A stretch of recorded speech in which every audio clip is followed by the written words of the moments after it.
in breath and the out breath.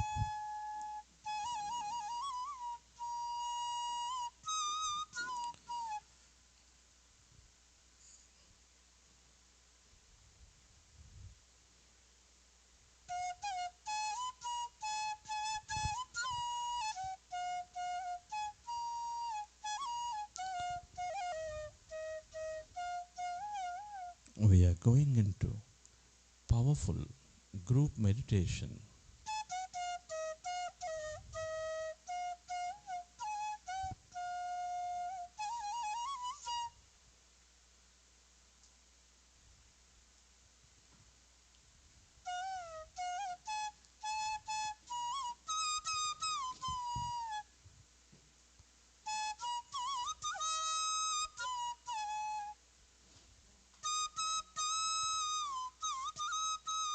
Our goal is to empty the mind. When you observe your breath,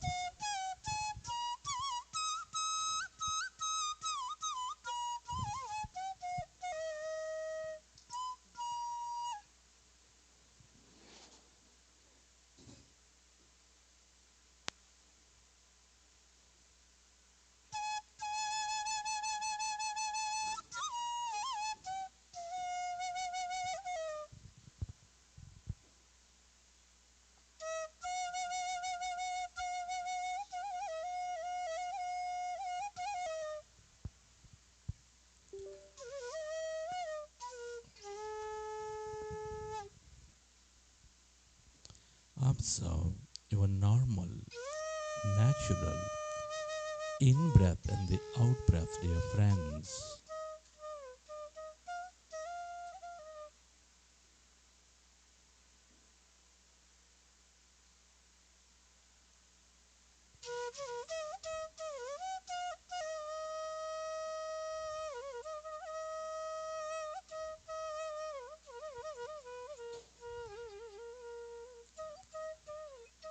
When you observe your breath, your mind becomes empty.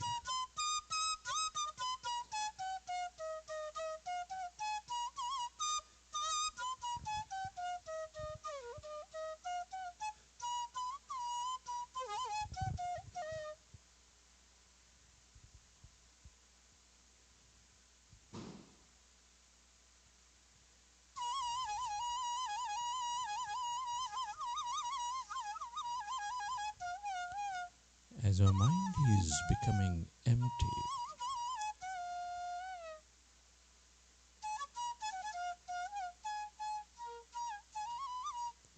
we channelize the energy into the present moment.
Allow yourself to merge into your breath and allow yourself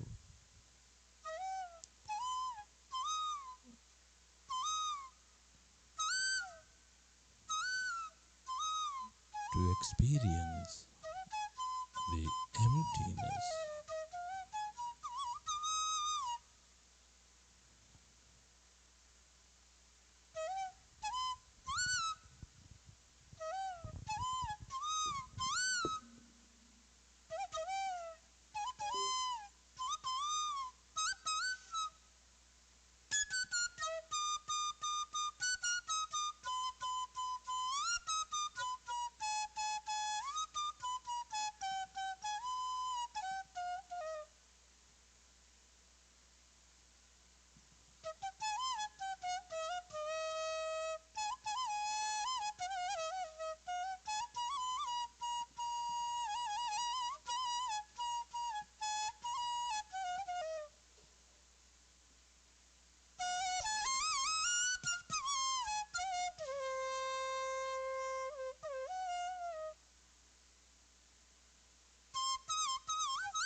It is natural to have thought. When you recognize your thinking, go back to observing your breath.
become aware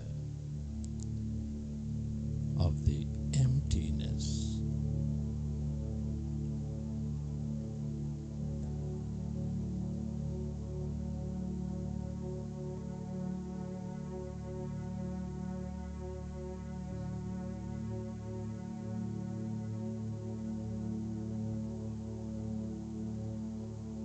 Of the blackness.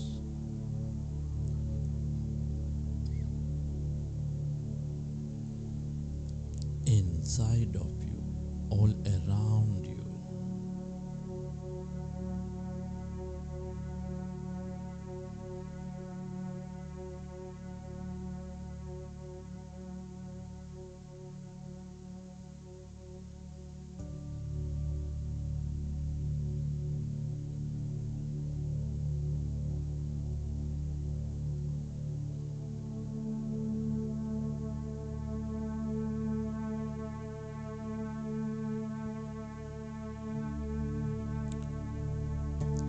Yourself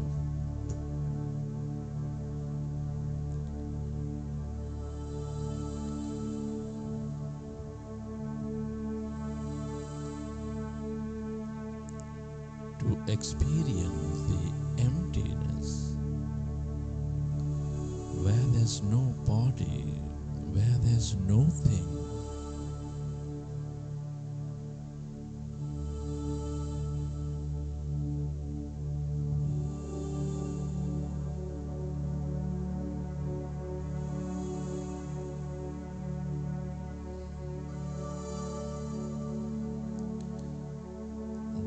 Less matter, more emptiness and energy.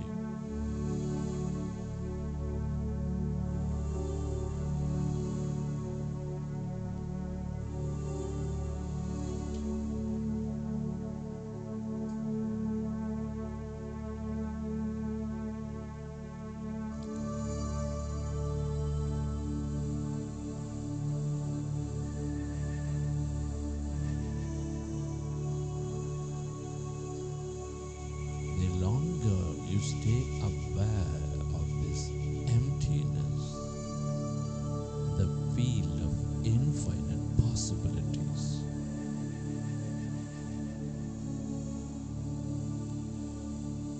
The more you become of it, the more you receive from it.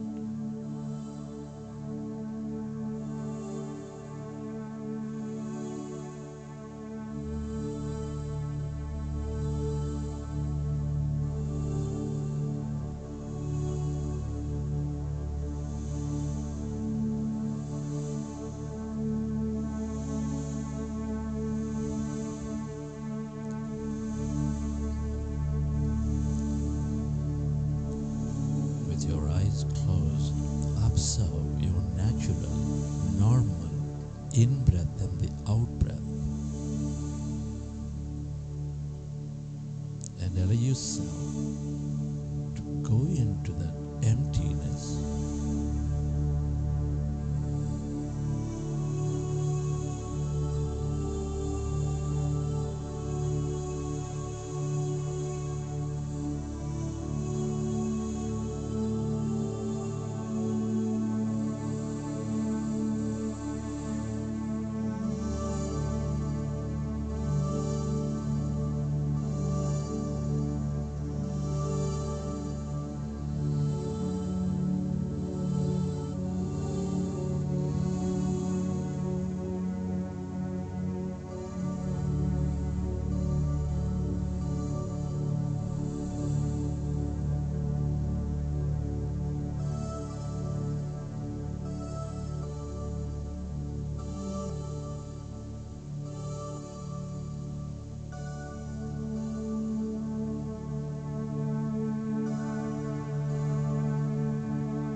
This is energy. Allow yourself to experience this emptiness, that field of energy.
If you find yourself distracted in thought, go back to observing your breath and allow yourself to slowly find that emptiness.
Stay aware of that emptiness, that blackness,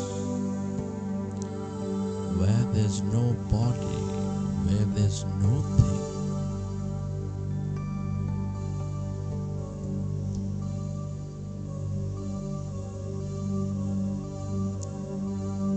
This is the field of unlimited,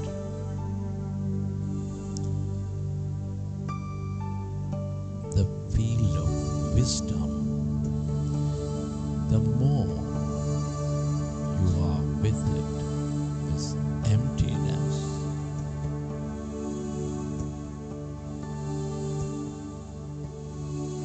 the more insightful you become.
Relax your body and let your autonomous nervous system repair your body as you relax.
Slowly recollect your experiences from the session, and whenever you're ready, you can keep your hands on your eyes for 5 seconds and then you may open your eyes.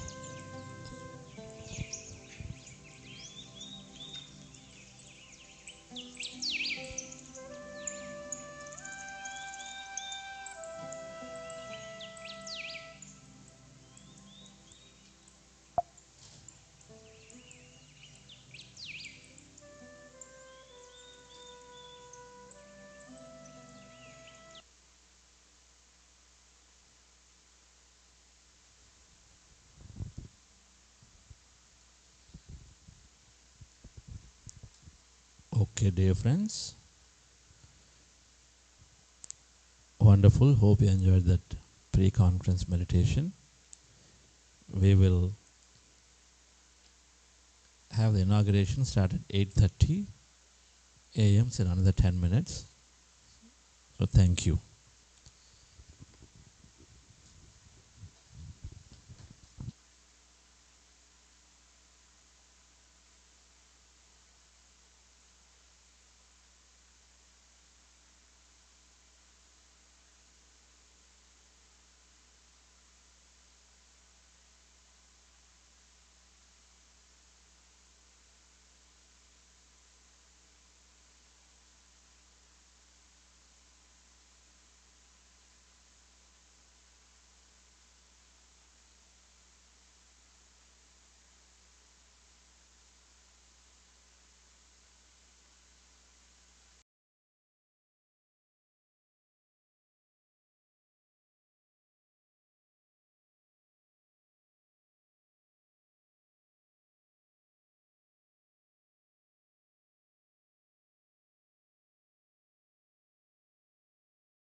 And masters, a very warm welcome.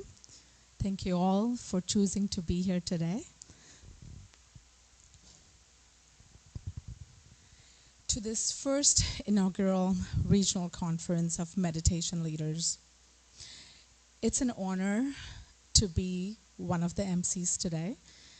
As we embark on this transformative journey together, I am thrilled to see many dedicated individuals from diverse backgrounds united by shared vision to harness the power of meditation for excellence in our personal and professional lives. Today, we gather under the umbrella of Project Excellence, PSSM, and Buddha CEO Quantum Foundation, a pioneering initiative that recognizes the profound impact of meditation on human potential. Through this conference, we aim to explore, learn, and grow together, igniting a ripple effect of positive change in our organizations, communities, and at a world at large. In the first half of the conference, we'll delve into the realm of business and organization excellence, discovering how meditation can elevate leadership, productivity, and success. We'll hear from esteemed speakers and panelists who will share their insights and experiences, equipping us with practical tools and strategies to thrive in an ever-evolving landscape. In the second half, we'll shift our focus to the vital area of healthcare, exploring the remarkable benefits of meditation for physical, mental, and emotional well-being. We'll engage with experts and leaders who will share their knowledge and expertise, empowering us to integrate meditation into our healthcare systems to improve our lives. Throughout this conference, we'll also enjoy guided meditation sessions, allowing us to experience the transformative power of mindfulness and meditation and connecting with your inner self. These moments of collective silence will recharge our energies, clarify our minds, and connect us on a deeper level. As we navigate this journey together, I invite you all to embrace the spirit of openness, curiosity, and collaboration. Let us learn from each other's experiences, share our stories, and forge meaningful connections that will extend beyond this conference. Thank you for being part of this groundbreaking event. Let us embark on this adventure with an open heart, a curious and a shared commitment to excellence through meditation. About the foundation, Buddha CEO Quantum Foundation, USA, is a non-profit public spiritual trust registered in India. It was founded and managed by successful corporate leaders inspired by Grand Meditation Master Brahmarishi Patriji and mentored by Padma Shri D.R. Karthikeyan, Padma Shri Dr. R.V. Ramani, and Dr. S.V. Balasubramaniam. The foundation is operating globally and volunteers and participants across several countries. The foundation provides transformative meditation wisdom and teachings in a compassionate and a friendly environment with a scientific voice to business leaders, entrepreneurs, government officers, corporate employees, and aspiring leaders, including graduating students.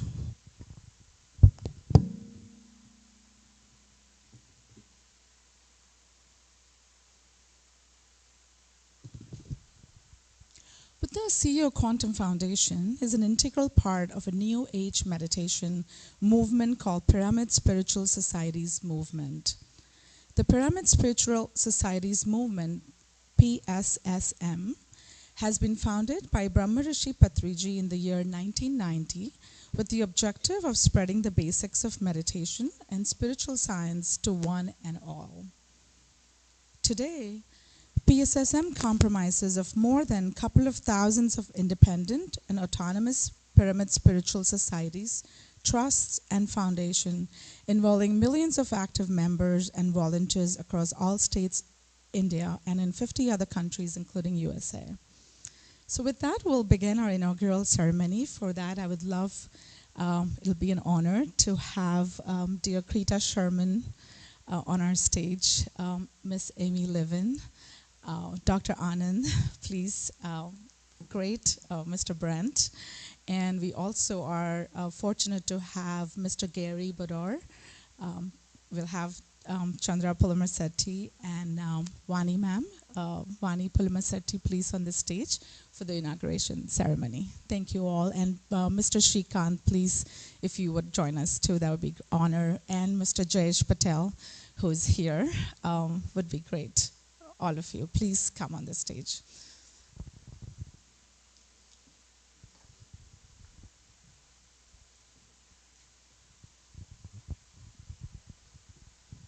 What an honor to have all of this under one umbrella today here. So thank you. Please, Mr. Shrikant, want to come on the stage? Yeah, please. Krita Sherman, you want to go ahead, please. We have lights for everyone that you can spread.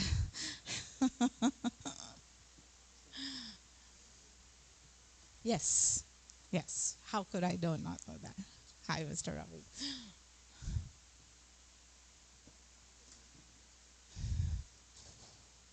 Ravi, it's a sun. Ravi means sun. How could we not have you on the set? Thank you.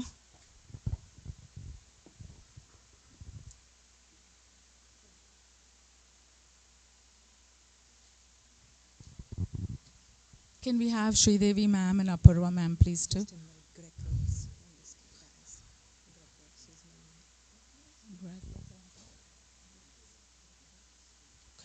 We have Mr. Greg Rhodes here. So fortunate to have you. Please be here with Apurva. Sridevi? Yeah, please. Thank you.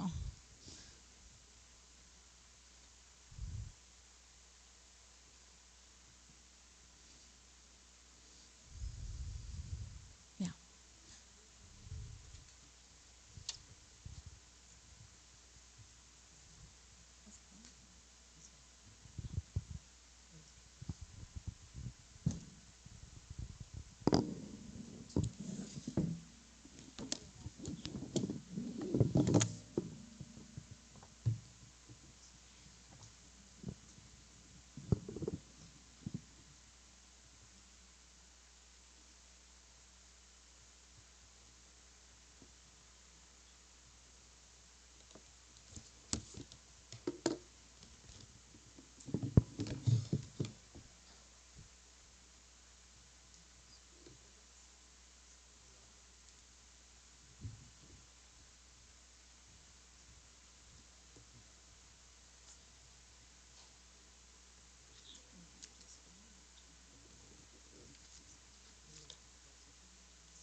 Krita, a brief message from you, inaugural message on this conference.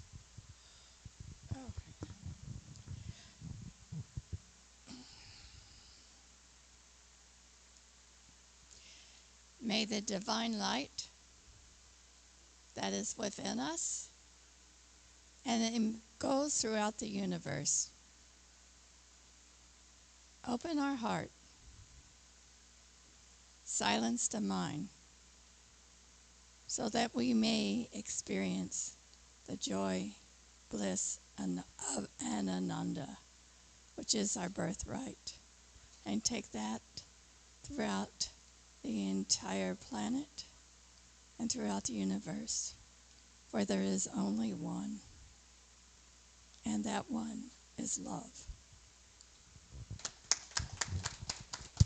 That's great. Thank you so much. We have Padma Shri Dr. Karthikeyan sir on the online. Can we have sir on the screen? Is it possible?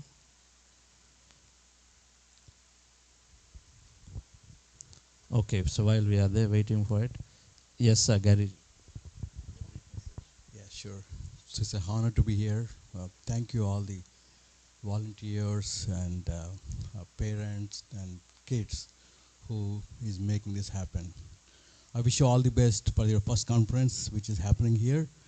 I'm so honored that I was part of this, journey with quite a couple of days. So I wish you all the best for the rest of the day.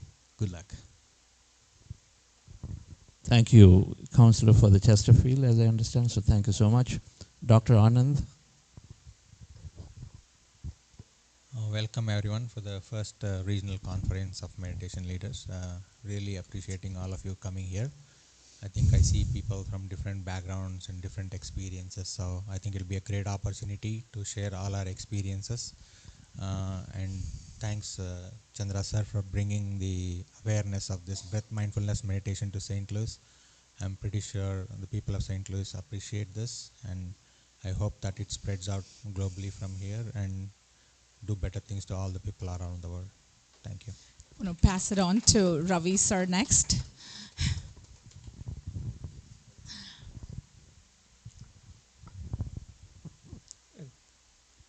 Thank you all for coming. It's a starting of a wonderful journey of breath meditation here. And we are very fortunate in St. Louis to have Chandra sir coming and starting here. Again, to love and light. Thank you. Mr. Jayesh Patel from Indianapolis. So I stumbled upon this meditation technique in 2004, and it has been a wonderful journey, a life-transforming journey. So I hope more and more people can make part of their life to have more fun and celebration in no matter what situation they may be in. We have Mr. Brent, the CEO of Farm Tree. Thank you for being here. Thank you for having me. It's an honor. I'm very grateful to be here. I'm here through Radhika, who is from my industry. I'm a CEO in the fintech space, in the mortgage lending space. And I was introduced to meditation through a different path and found the crossing of paths to be extremely beneficial. The idea to subdue the conscious, to let the subconscious live, gives me an opportunity to truly understand my purpose, which is to give love and to enjoy this experience. And I look forward to getting to know each of you, learning more about this practice, and being a part of this journey. Thank you, Mr. Brandt. We have Mr. Greg Rhodes. Welcome. Hey, good morning. It's wonderful to be here. Looking forward to a day of learning, and wonderful to be here with you all. Thank everyone who put this together. Thank you.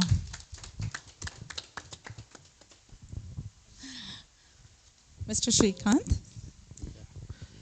Yeah, thank you all for being here, and we have physically done the lighting here. Now during this session we'll light ourselves from inside. So thank you. Thank you, Srikanth. From Atlanta, you travel all the way. Ms. Amy Levin, yes. Thank you for having me, and it's wonderful to be here with you all. And I look forward to hearing your experiences. And thank you, Chandra, for the invite and the honor to meet you, both of you, in India. And what a gift meditation is to all of us, to open up to something more than we think we are in these physical bodies and allow us to connect. And the people that I work with and what it's done in my life is bring the childlike wonder back to the world that I live in every day. So I hope we all get to experience that and spread that joy. Thank you. Ms. Wani Pulamasetti.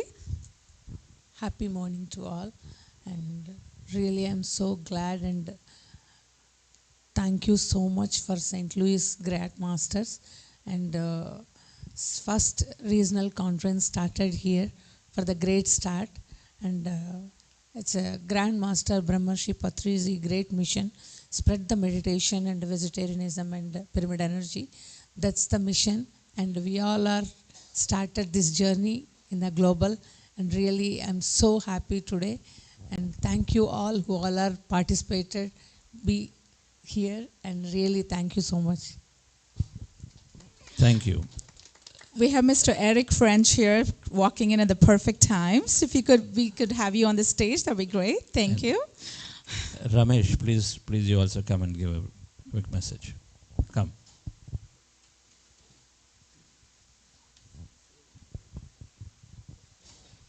I'd love for you to share something. Oh, hi, Chandra. I see some familiar faces already. Thank you, Chandra. Thank you, Sono, for giving me this opportunity. I'm still learning about what this is and what Buddha CEO is all about, so I'm looking forward to the day. I'm looking forward to... I watched Chandra speak a little bit yesterday. Very impressive. Thank you. Yeah. Thank you. Ramesh. Welcome everyone to first regional conference of meditation. We are all blessed. Really, we learned so much today, and it's a great start. Welcome again, everyone. Thank you. Thank you, dear friends, for absolutely joining in this initiative. From Patriji, one Grand Master dreamt about seeing every individual on this planet Earth become a meditator, and then joins for a cooperative, peaceful world. This is an initiative towards that we see that meditation goes to everybody. And so our attempt here to take this into the leadership. A leader has many resources, and so they can easily take this and then impact at an organization, community level greatly. And so this is our attempt. So we will look forward to be part of this conference with you all, and first-hand listening to many experiences from many practicing leaders and then masters worldwide. Thank you. Welcome, everybody. We'll have you take your seats now, so you can be comfortable.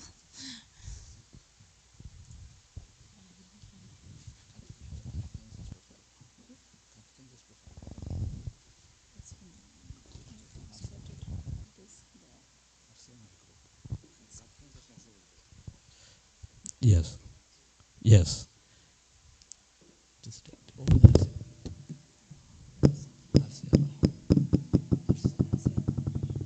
Now we will have inaugural message from Chairman of the Project Excellence and Mentor for Buddha Seva Quantum Foundation, Padma Shri Karthikeyan sir. Sonalji, please introduce Karthikeyan sir. So,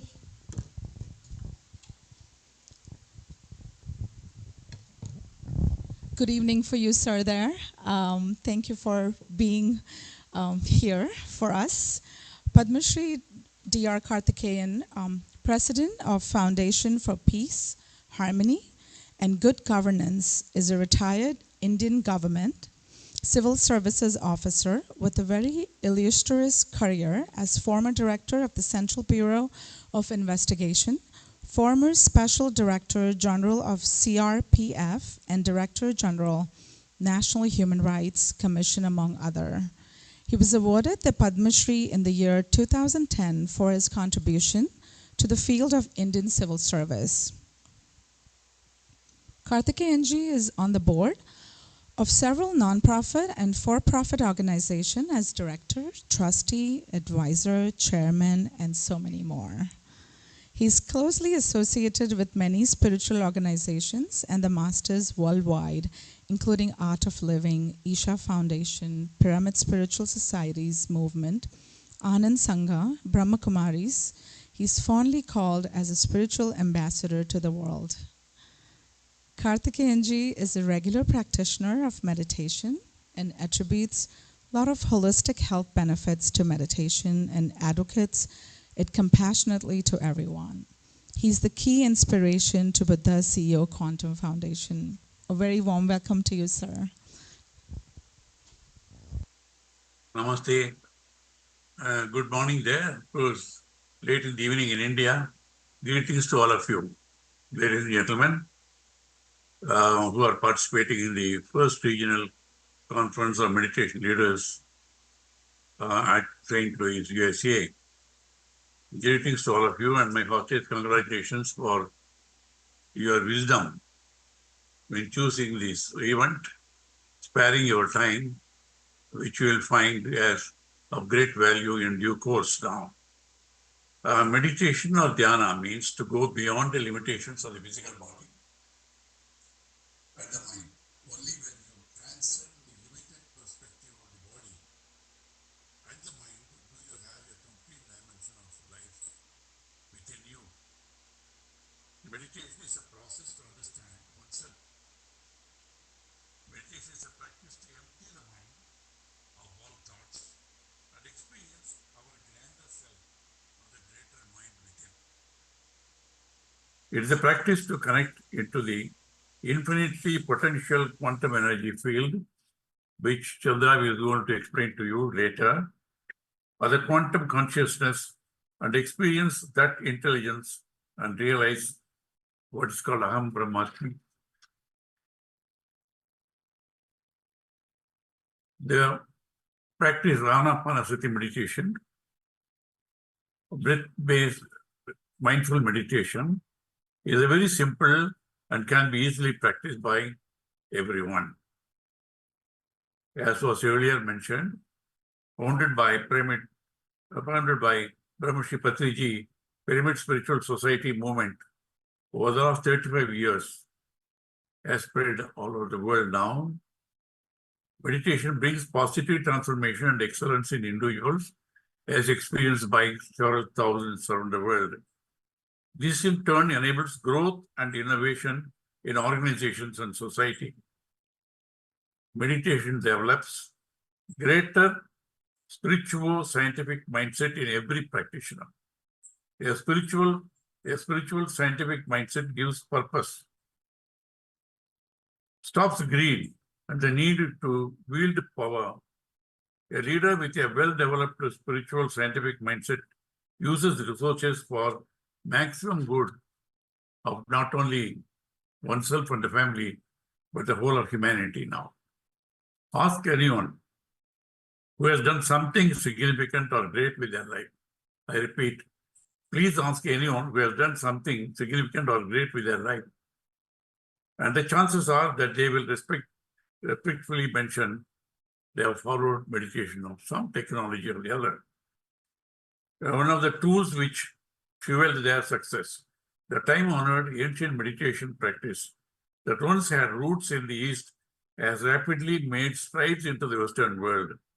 Whatever the age, culture, ethnicity, or background, today we have a range of meditation styles offering different modalities and merits. Mantra meditation, mindfulness meditation, transcendental meditation, gazing meditation, body scan meditation, and so on. Meditation, I'm asking you the leaders, I'll just quote a couple of them, known to everybody. Ratan Tata. He tells me, I quote, in today's extremely fast-paced life, meditation is the space where one can untangle and organize one's mind and find the strength and energy to continue with renewed focus and vigor. Even a few minutes every day goes a long way, says Mr. Ratan Tata, Padma Bhushan awardee, chairman of the Tata Trust, world renowned. Again, the chairman of the Tata Trust now, Mr. N. Chandrasekharan, I quote him, meditation helps me to be calm and stay focused. Here's hundreds of, multi-billion dollar industries of various types. He is the chairman, he runs it. He says, meditation helps me to be calm and stay focused. I feel practicing meditation is a way of becoming a better version of oneself. No? So Paramahansa Yogananda said, who wrote the autobiography of Yogi, learn to be calm and you will always be happy. Jalaluddin Rumi, the world-renowned Persian poet, says, I quote, this universe is not outside of you. Look inside yourself. Everything that you want, you already are. Now, meditation can give you a sense of calm, peace, and balance that can benefit your emotional well-being and your overall health. Meditation lets you become more aware and more purposeful about your own actions. Meditation will significantly reduce stress, anxiety, depression, pain, and enhance peace, perception, self-concept, and well-being. Research is going on to better understand the effect of meditation on health, psychological, neurological, cardiovascular, and others. It is proved it's no longer in doubt. Everybody's whole world's fallen. We had a 3-day global conference on meditation, enthusiasts in Delhi, recently in February, organized by Chandra and PM, Pyramid Society, or the foundation.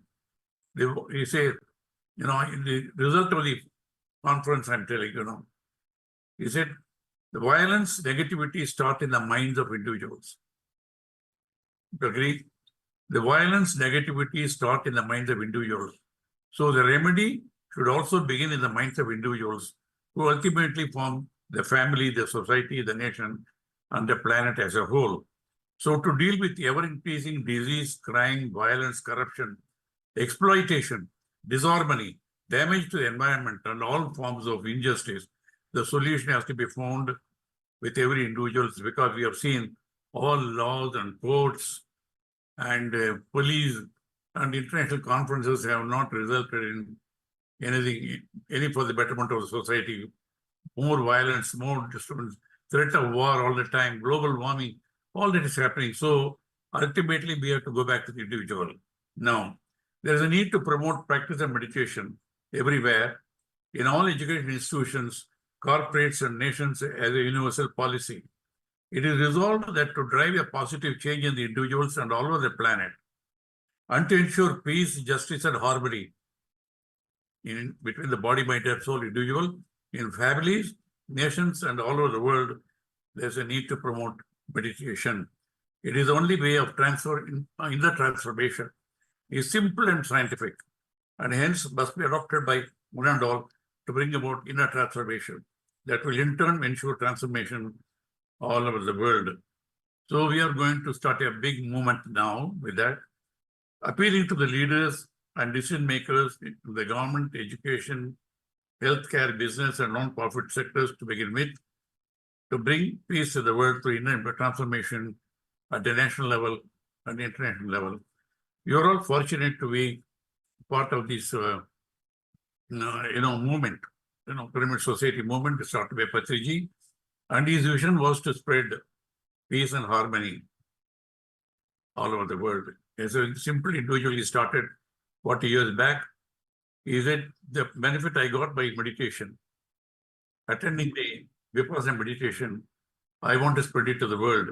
So we went from door to door, village to village, then state to state, and also traveled all over the world to say the benefit of meditation I got, peace, harmony, and success. I want the whole world should benefit. We also started the Pyramid Society movements now. There are about 20,000 pyramids around the world, small and big. The power of pyramid is a subject about which I'm sure Mr. Chandrasekhar is going to talk to you about that now. I only want to congratulate all of you for participating in this event. Please don't stop with this today. Follow it up. At least 40 days of regular practice is required for you to fully realize the benefit, how you are going to be benefited, improving the health of the body, mind, and spirit, harmony within the family, efficiency in your functioning, in your profession, and how you become better, more efficient leaders in your own organizations, and also how we can contribute to save this planet, which is on the path of destruction due to global warming and also the threat of nuclear war. Thank you. Namaskar.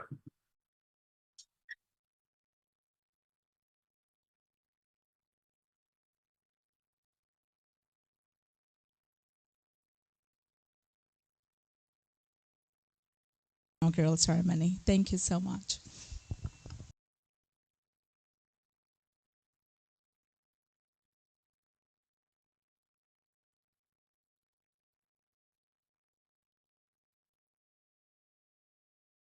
transformation ahead and have an incredible day planned. We have guests joining at different hours, so I would warmly welcome all of you who were not here before.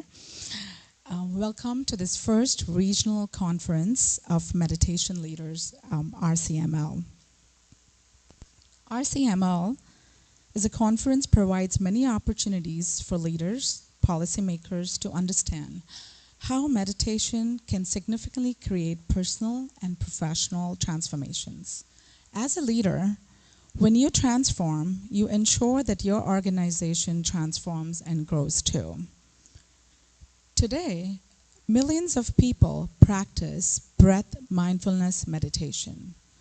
Through the consistent efforts of organizations like Buddha CEO Quantum Foundation, Pyramid Spiritual Societies Movement PSSM, Pyramid Meditation Channels PMC, Pyramid Valley International, Quantum Life Foundation, Spiritual Tablets Research Foundation, and other spiritual organizations.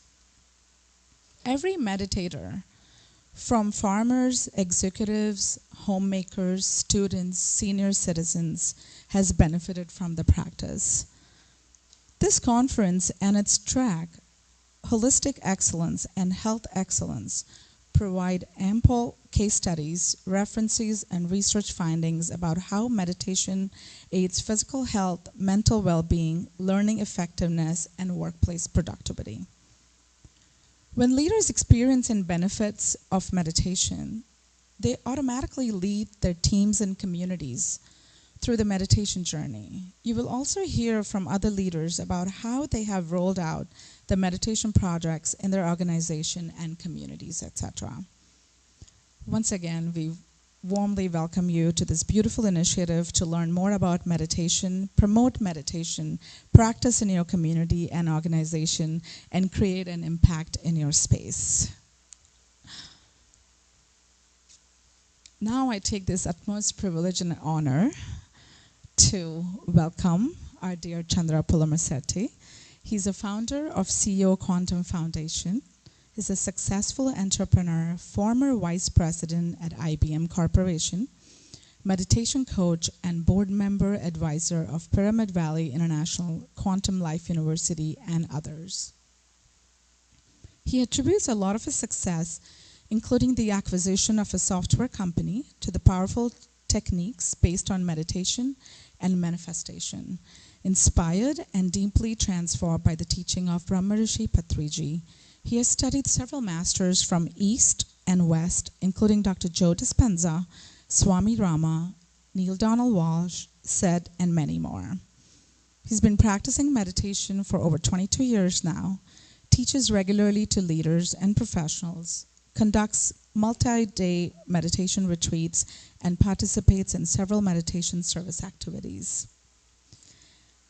Chandra Sir shares the vision of Brahmarishi Pitamaha Patriji of a spiritual world being established in the shortest possible time, where every leader transforms into a meditation leader and contributes to this cause significantly. We welcome you, Chandra Sir. What an honor to have you here. Thank you.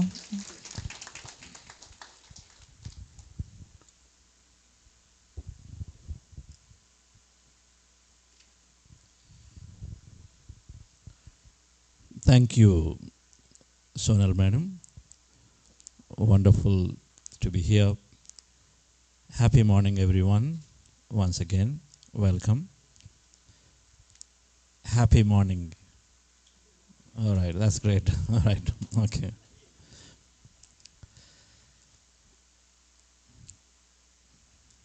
I came into meditation in the year 99 when I was here working in the United States at that time. Now I live in India, in Bangalore.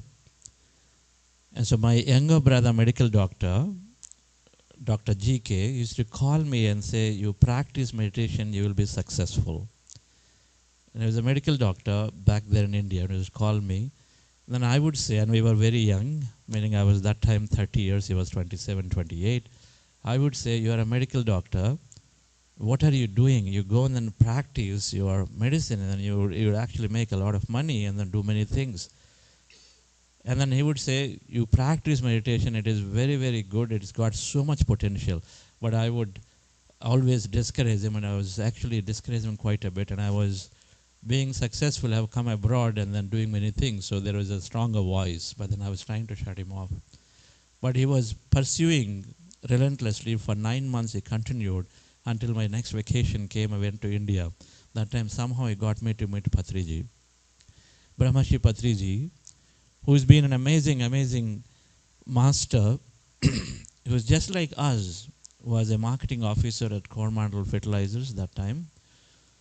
And he discovered this miraculous powers of meditation through his friend. And so then he was very curious, and he was going through various ways research, and then found that this is an incredible benefit of meditation. Makes us from a matter to energy, or it makes us from a human to godliness, or makes us from a limited self to an unlimited self. In the quantum field terms, there is energy and matter. Energy is infinite, matter is finite, tiny. And then meditation literally transforms one to move from matter to become that unlimited energy, and so which is a field of infinite possibilities. So he was trying to explain, and then he told me in the first instance, you don't know how to live life. And I was thinking that I was very successful, 10 years in the United States, and of course before that in Bangalore, very successful, and then have written patents and come from the best college, and then always getting best ratings in the office, in my workplace. So I thought I was successful, but then he was Zen master, very compassionate, but he would not waste his time. So he challenged me in that first instance that you don't know how to live life, how to speak, how to think, how to work, how to act. I did not know. But however, I didn't take it. I mean, of course, I was deeply hurt when somebody tells you on the face like that. But however, I recognized through the support of my younger brother and my dad, who was also practicing meditation, to say, okay, there's got to be something. How could somebody like this, where hundreds of people are there following him, there's got to be some truth. People are intelligent. They make their decisions. And so let me explore, then go away. And so that's how my journey started. I explored. Then when I deeply explored, there was a time I was by then in startups, and then initially it was taking time, in and out. I'm sure many probably here are into meditation. Let me ask, how many people are into some kind of meditation practice? Yoga and prayer are not meditation. Chanting, they're not meditation. All right. Okay, that's great. So about 30-40% of the room. And so I was in and out for some time. And then at some point I decided that I got to jump in. I was in startups and I was quite stressful. Every day there were 16 hours of work. And so at that point I said, let me explore. There has got to be something. And so then I started my practice for 2 months. I was reading, I was meditating for about 45 minutes an hour, and sometimes more. Along with, I was also reading many books recommended by Patriji and other masters that time. Books by Swami Rama, Neil Donald Walsh, Don McGuire, and then Richard Bach, and then many of these wonderful spiritual books, Seth, and then Ramtha, many books. From East and West, Osho. And so then something happened. At the end of 2 months of this practice, regularly, something happened to me. First thing that happened was that the people that I was, first of all, the stress was gone. I used to really carry this work home, and then I used to be like, literally not there with the family, or quite felt burdened. But then suddenly that became very, very free, and it became very easy. And then the 17 hours was still doing, but then I was doing it actively with interest. I had a lot of energy. And then second thing, so there I realized that I had dropped the stress. Basically, I was no longer thinking that everything is burdensome. I started enjoying it. Second thing that happened is that the people at workplace where I felt that they're not cooperative, they're biased. My manager, I always thought he was biased, because I used to be very competitive, working quite hard, but at the same time expecting that all the best should come. Nothing wrong in expecting, but then if it didn't come, then I would have a problem with it, right? And so then, but what happened at the end of these 2 months of meditation, the people remained at workplace same, but something seemed to happen to me, that the way I looked at every situation changed. Fundamentally, meditation helped me to think different, be more empathetic about other individual. And Harvard study tells us that events are neutral. Events are neutral, they're happening all the time. But the meaning that we assign to an event makes us feel good or not good. It's really, and so the meaning we assign to the event, if you're not called into a meeting at workplace and then many other colleagues are called, then something starts in our mind. Am I not good enough? What wrong did I do? Why am I not called? And so that makes us bad, makes us feel low. But if it's thought the other way, my contribution to the meeting is only probably 5 minutes out of this 2-hour meeting. It better be that I am out so that I've got 2 valuable hours for myself. Then it gives a different experience. The event is the same. It's neutral. We have a different understanding. So that's what happened to me, that I started thinking about people differently. And so then at workplace, everybody became, I felt that things are happening from me automatically. They are cooperating with me. They are friendly to me. They are nice to me. And so that also, of course, encouraged me to be a lot more interested in the workplace. Workplace became very interesting. Not that I didn't enjoy work, but when things are not going the way you expect, and that was not a great moment to be. And so then the other thing that happened, so that naturally spread into my home. And so then when relatives come, and in India there's a lot of times when relatives come, you think they're there for something from you. There's always thinking that they're there to take something from you. This is the mindset. But the mindset completely shifted, because meditation somewhere seemed to make that connection. When we empty our mind, when we are into this field of energy, where according to quantum physics now, we are specks of energy. Everything that is out there is energy. 99.99% of there is energy. Matter is very little. So in meditation, we seem to make that connection come out, then we automatically have that empathetic feeling. And so then a few days later, something else happened.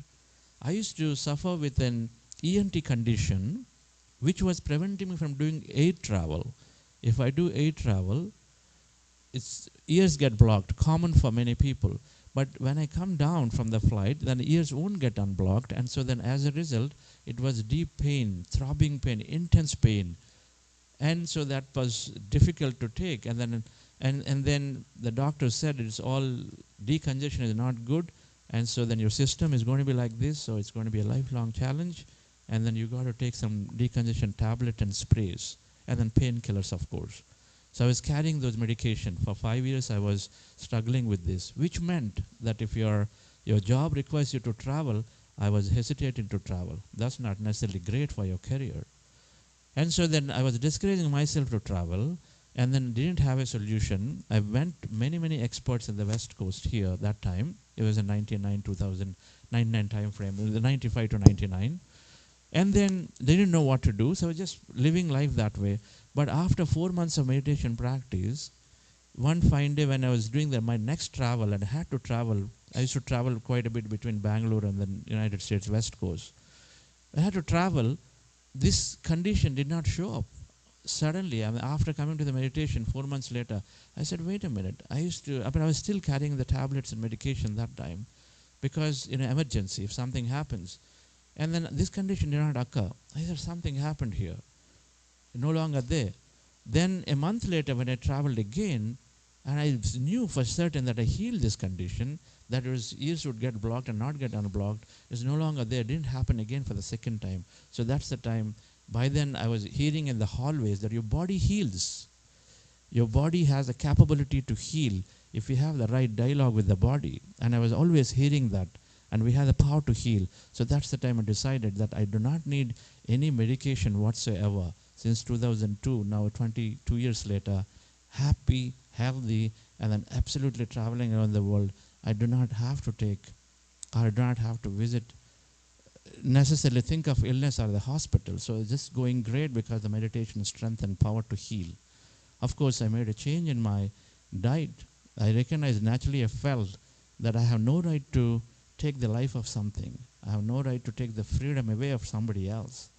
If as a human, if I didn't want my child to be there, I didn't feel that way, and so naturally I stopped eating meat and became a vegetarian and moved into a vegetarian diet immediately. With this change and with meditation, I say that don't fall sick.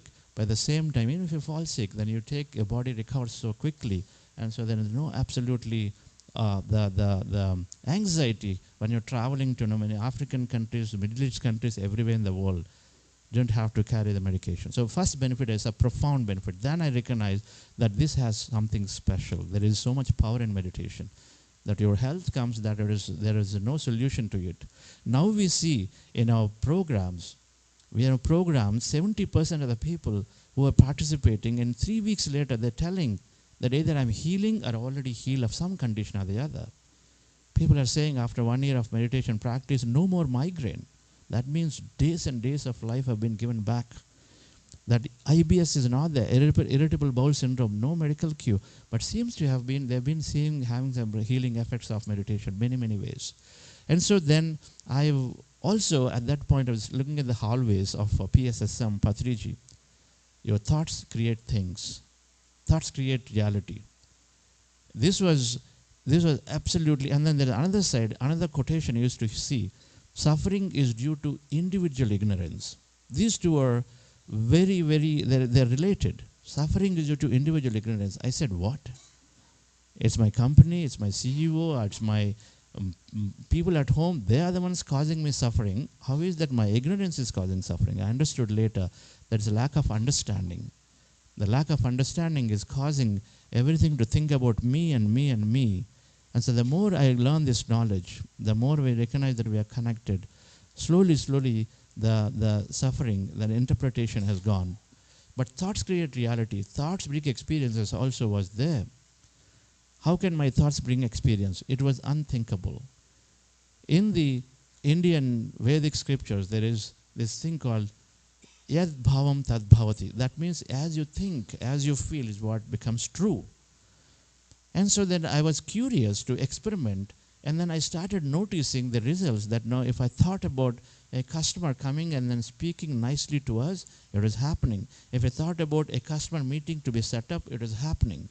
If I thought about trying to deliver projects on time, but that team members are coming and they're doing it, it is happening. If I thought about in a meeting where some people who would oppose your ideas, then I actually visualized and said, yes, they are coming and cooperating with me, it is happening. So now I noticed that when you change your thought, then things are changing. Then I recognized the power of, if you are empowered, because where are thoughts? Thoughts are with us. And our thoughts are with us. If you change your thought, and then things are changing, and then you're drawing an experience you want, I felt immense power. So then, first thing I did was, what do we do if we want to become successful in business? We surround ourselves with business leaders. And if you want successful in music, with musicians, great guru teachers. And so I said, I need to go into the depth of meditation. So the best way to be around with spiritual people, our leaders, and Patriji and others, is to go into meditation service, what they do. So I signed up for meditation service, and I'm very, very grateful to Patriji at that time. And after having signed up for meditation service, and then we established this beautiful center called Pyramid Valley International, a meditation center, which about 4,000 people can meditate at a time in this center, outskirts of Bangalore. And so this center where I was volunteering since 2003, we set up from a forest into a beautiful meditation space where now to date, very happy to share that about more than 3 million people, we taught free meditation there in these last 20 years after having set it up. It's still being set up in many ways. An international facility serving people to come and then practice multiple days of meditation and then know themselves. Now, the thing that I wanted to point is that we all, in many ways, that their concept that your thoughts create reality. So if I thought that I'm busy, I can't do it, then I wouldn't have done anything of this. But I was a senior executive traveling, yet I took part in a tremendous amount of service because fundamentally my thought shifted. That I said, I can do that, I can do this, I can do this. Henry Ford said, if you think you can do, you can, and you're right. And if you think you can't do, you're still right. Because you decide. Everything is you decide what you cannot. And so it helped me to sort of, the moment I understood thoughts create reality, then the moment I understood that I needed to be more into the spiritual practice to understand the depth of meditation, I took to this service, and I was able to absolutely, in spite of my travel worldwide, I was able to still give great amount of time to this practice and then to the service. And so then we had the center opened. And so subsequently then I carried building this center while growing my business. There are moments always, my business was not going well at all for some time. I need to come out. I was thinking of exiting the company that we started. Then again, the mentors, there are people around, they will bring you synchronicities. Patriji was there to help, Vani was there in suggesting that you continue. Perseverance matters. Meditation gave me a lot of perseverance to continue. A lot of times our dreams do not happen because we give up too soon. We do not have the interest, or we think that it's not happening. We are time boxed. And meditation helps us to go beyond time. And it is simply looking at experiences. What is that I'm willing to experience? Not necessarily tomorrow. Why not can I wait till day after tomorrow? Is it not possible? It gives us that ability to be patient. And so that's what helped me to continue with my business and then attract great investors. And then against several odds, a normal software company takes about 7 years from zero to go to a place, and then you get acquired, typical. Or you become an independent company. But in our case, we were 30 years, 12 years history was there. 2 times stock table cap got rewritten, 3 times CEO change. Not a great space, not necessarily a great thing for an acquisition. But again, I believed the possibility. The quantum physics brings in and then a statement that there are infinite possibilities. Everything is possible, no matter what your current condition is. So applying those principles of manifestation, where meditation helps us to be focused fully and to be visualizing our goals and dreams. So help me to navigate our company to get acquired by IBM Corporation greatly. When I moved into this IBM Corporation while I was doing my service at Pyramid Valley with one single goal, that while I'm focused to get my company integrated, but also focused to take meditation into IBM greatly. And so then with my manager there, Lawrence Gohad Jolly, the co-founder of Buddhasi Quantum Foundation, we were able to scale the meditation forum from 2,000 people to more than 20,000 when we left about 2 years later. We were able to introduce at the workplace, and it is possible that we can talk about this simple meditation because it's so scientific. And I was very, very curious that it has to be scientific, otherwise people may not take it. And then I came across Dr. Joe Dispenza. How many people have heard or read his books, Dr. Joe Dispenza, Bruce Lipton, or Amit Goswami? Now they're all people who are bringing, and then Dawson Church, they're bringing meditation with a scientific voice, beautifully explaining what happens to the brain, what happens to the mind, and then what is this field of quantum? How is thought translating to matter? So many things are explained in many, many ways. So all that helped to put a scientific voice to the meditation, and then we formed Buddhasi Quantum Foundation and to bring this a science-based understanding of it, so that no one feels divided, no one feels that this is something, a belief system. It is an absolutely scientific process doing miraculous changes into the mind. And so then we'll understand the mind is infinitely powerful. And so so I'm grateful to our Buddhasi Quantum Foundation. We have mentors who are very, very successful, one in non-profit sector, one in businesses, in South India is called a successful business leader, and then one, of course, a government leader that we heard from Karthikeyan. All of them are mentoring us in taking this message to as many organizations as possible in India and then worldwide. And then here we are doing a second program as part of this initiative to bring this awareness about scientific benefits of meditation. And so throughout this today, we will hear as much as possible science-based conversations, right? And so let me begin with this concept that placebo effect. How many of you know about placebo effect? Right, so great. So you all hear it. And so research has been done on asthma patients from a clinic, medical clinic. And so what they've done is that they're taken asthma patients and then telling them they're in the research. And so they're giving them inhalers. The inhalers contained water vapor. They told them it contains allergen allergen which will inflare your asthma. So they gave them inhaler with water vapor, but they told them it contains allergen that will inflare the asthma condition. So the patients took that, and then because they've been told that it contains allergen, but actually contained only water vapor, but then they started suddenly feeling the asthmatic symptoms. Significant to the extent that 30% was seriously having asthmatic condition. They were only inhaling simply water vapor. But the medical nurses or the doctors who were there administered that told them it contains allergen. And so they were seriously ill, 30% to the point that they had to be administered the actual medicine to bring it down. Now the reverse is also true.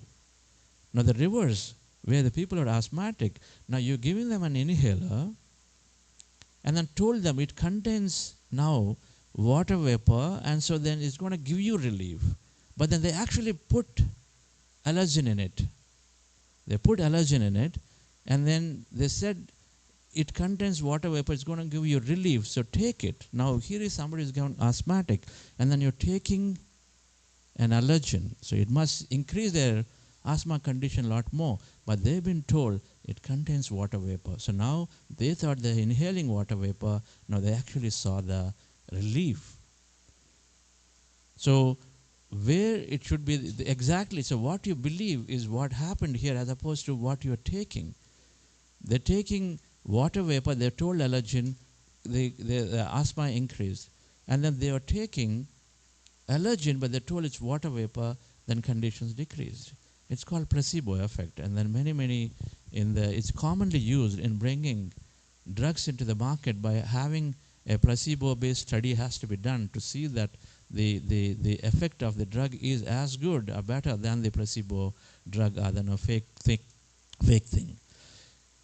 So now understanding our mind is this has some relation here. What you believe is what you create is the message from the previous. There are so many placebo studies.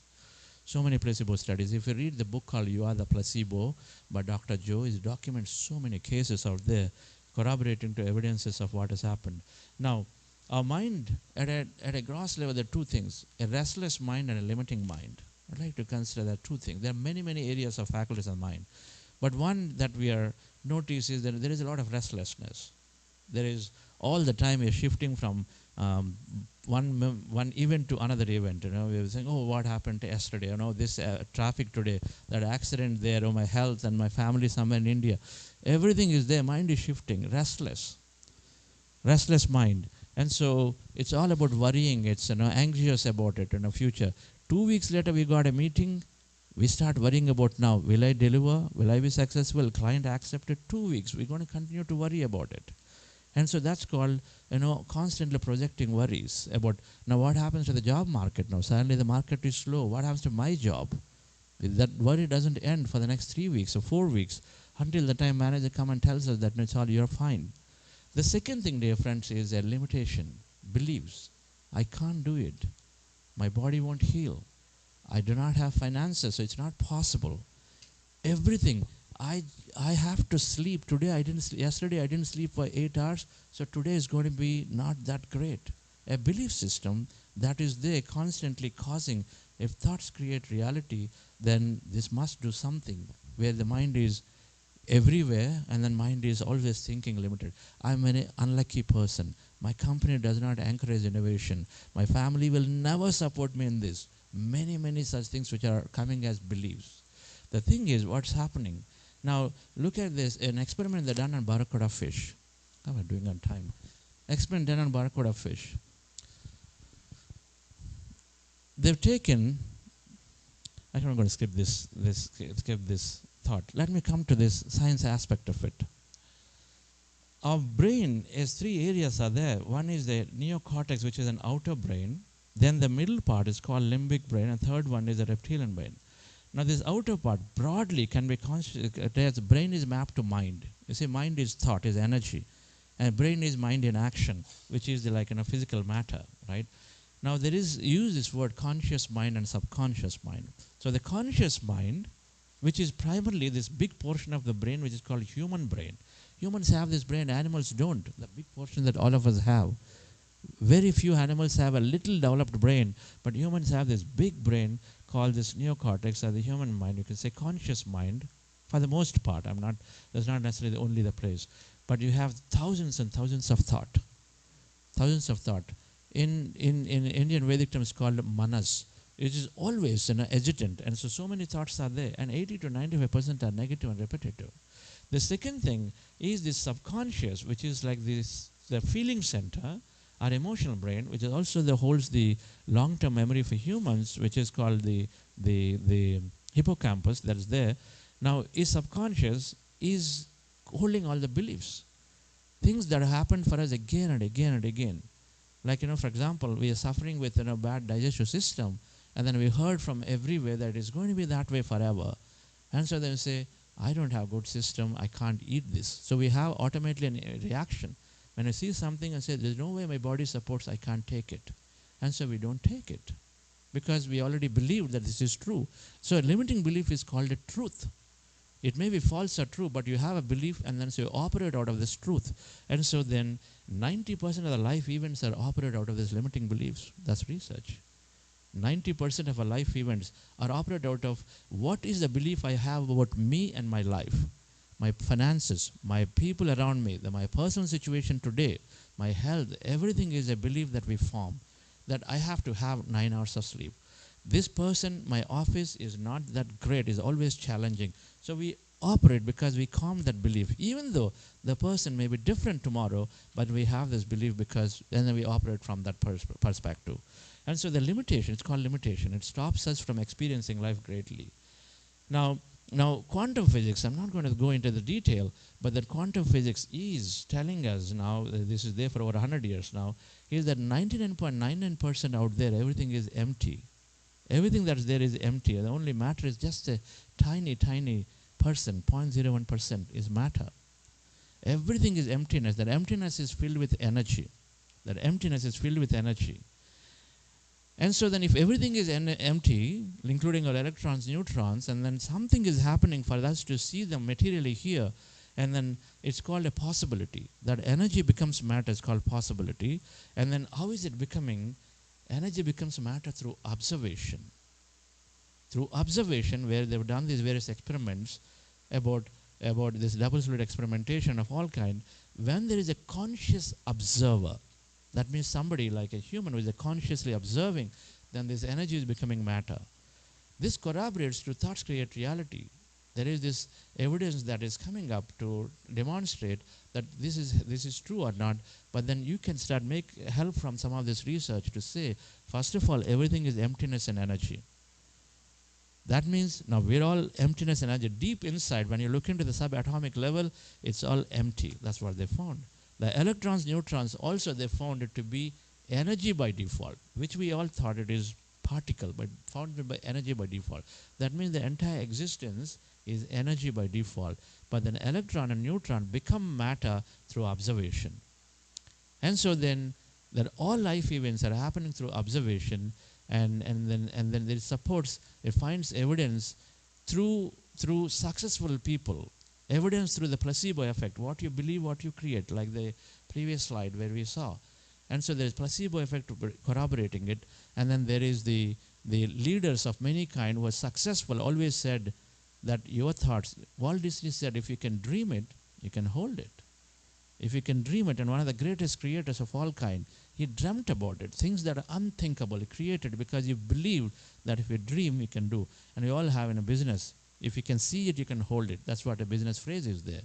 And so, dear friends, thoughts create reality in many ways can be explored, and then something that I've been exploring all the time, even to date. And so, assuming that is there as a baseline, and if our mind is erratic, thousands of thoughts there, and is limiting, and so then we have an experience which is limiting or is all over the place of the worries and anxieties. What is the way to change that mind? And if you change the mind, then we can change your life. Pretty simple. Many people who take meditation are telling us that my life is different. I'm happy for no reason because they change the mind the way they thought about themselves. They say this word consistently, I'm happy for no reason. If everything is about happiness, then why not we be happy for no reason? If it can be, then if it can be provided. right? And so what is the way to change this mind, dear friends? So we feel the formula is two, meditation and wisdom. This simple wisdom, for example, I didn't know until the time that I was told that I am unlucky is a limiting belief. I didn't know until the time I saw people and then somebody told me, you have to have, let's say, 8 or 9 hours of sleep. They pointed and said, look, there are so many people who are not in sleeping. They're sleeping for 2 hours and then still are okay. 3 hours, okay. Now I sleep for about 4 to 5 hours since last 20 years consistently. I'm happy. I've got 3 hours of extra time in my day. How many people want extra time in your day? All right. So if you have extra time, here is the practice. Many people take to meditation, automatically they increase the energy so much, so then you do not require more energy, because what meditation gives is also what sleep gives. Meditation gives that energy much faster, and so then you're able to have bodily energy, and so you automatically don't need much sleep. And so wisdom and meditation are the two essential components of how we can change the mind.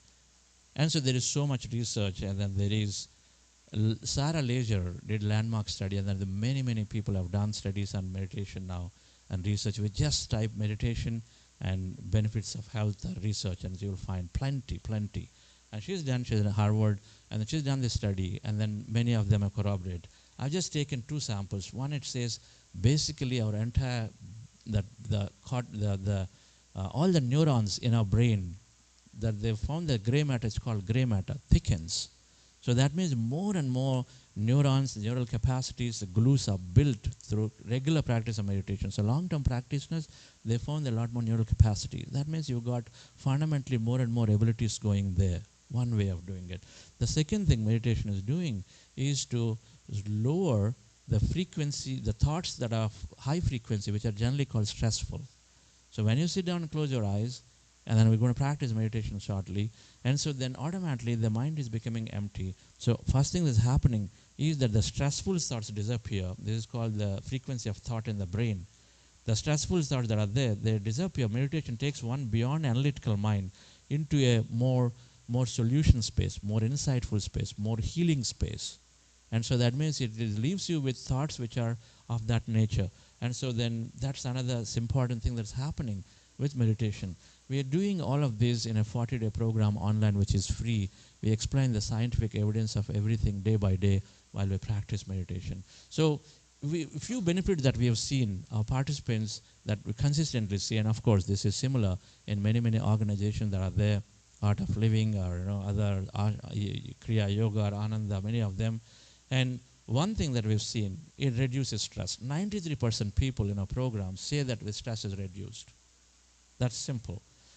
Stronger mind, sound mind, and then great health in the body because stress is reduced. And when stress is reduced, more than 90% of ailments are automatically removed, right? So the second thing that's happening is that our attitude changes. A child falls down, what do?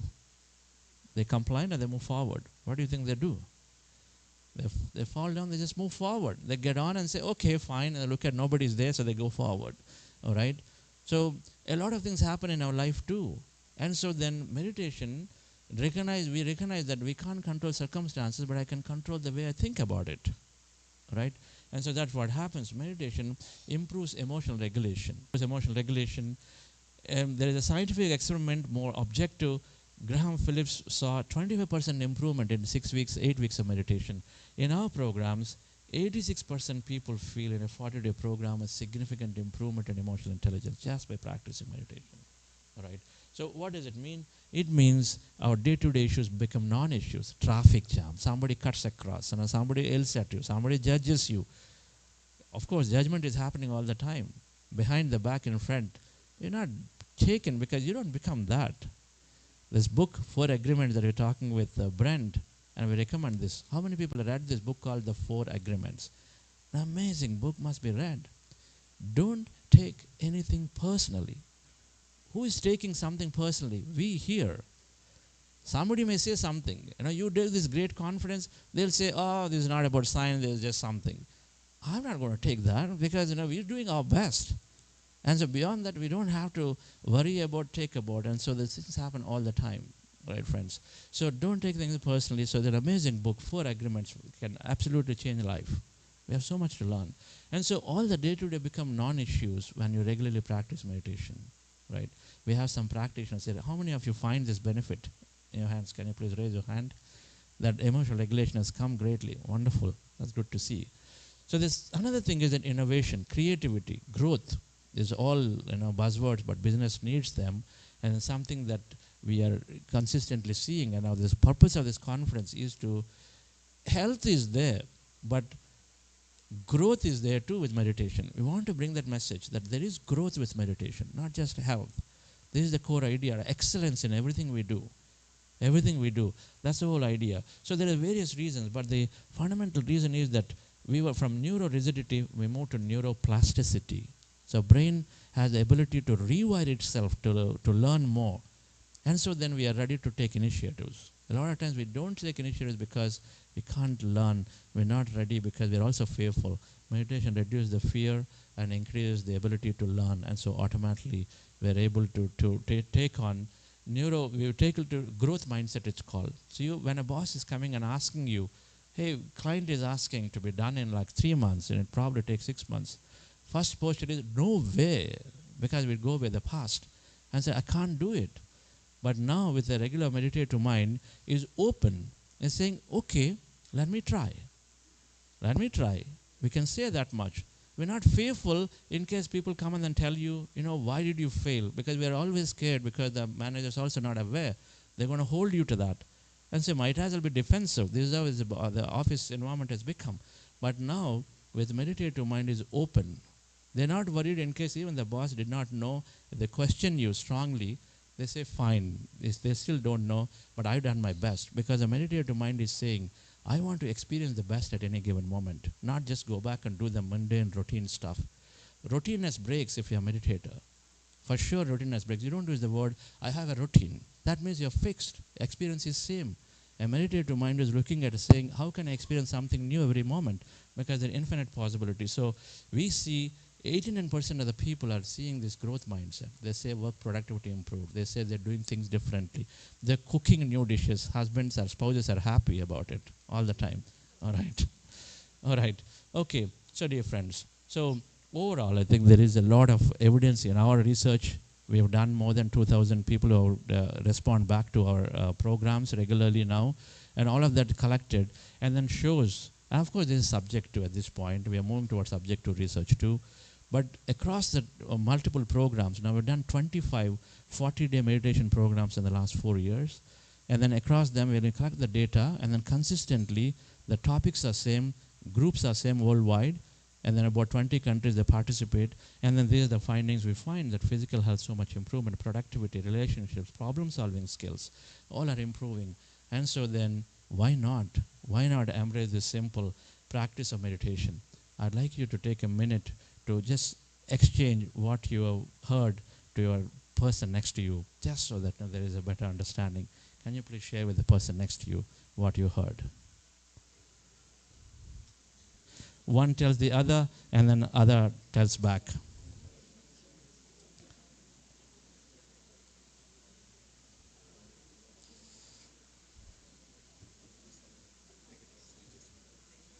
Look back also.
Okay.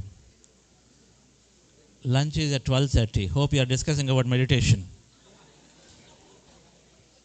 All right. Okay. So wonderful.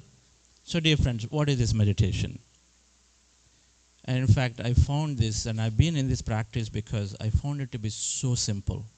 We're able to practice with our daughter and my son ever since they're 4-year-old. We can make them sit with you because that's the time they're getting conditioned. So we can decondition them with meditation so that they find their no limit space, right?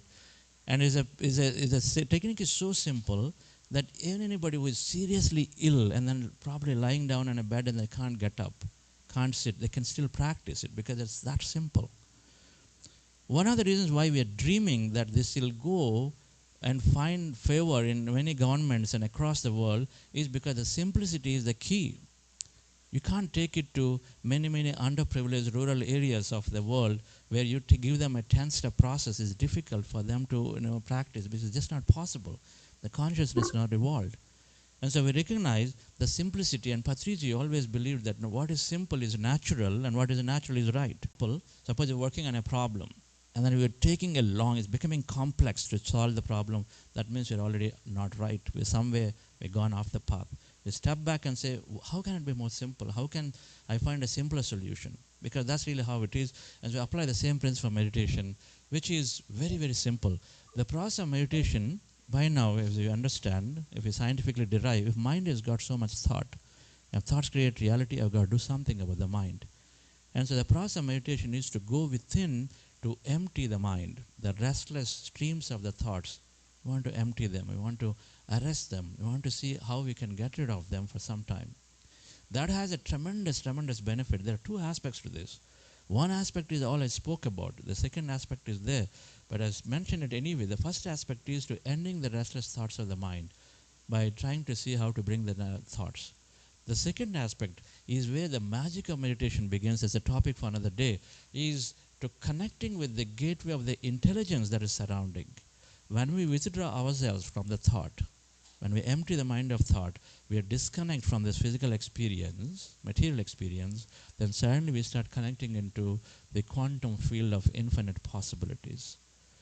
We are here in this material world with a specific frequency, specific spectrum. Our human eye can only experience less than 0.1% of the overall light spectrum.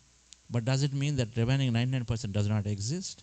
It exists. We just don't know. It's called the invisible frequency world.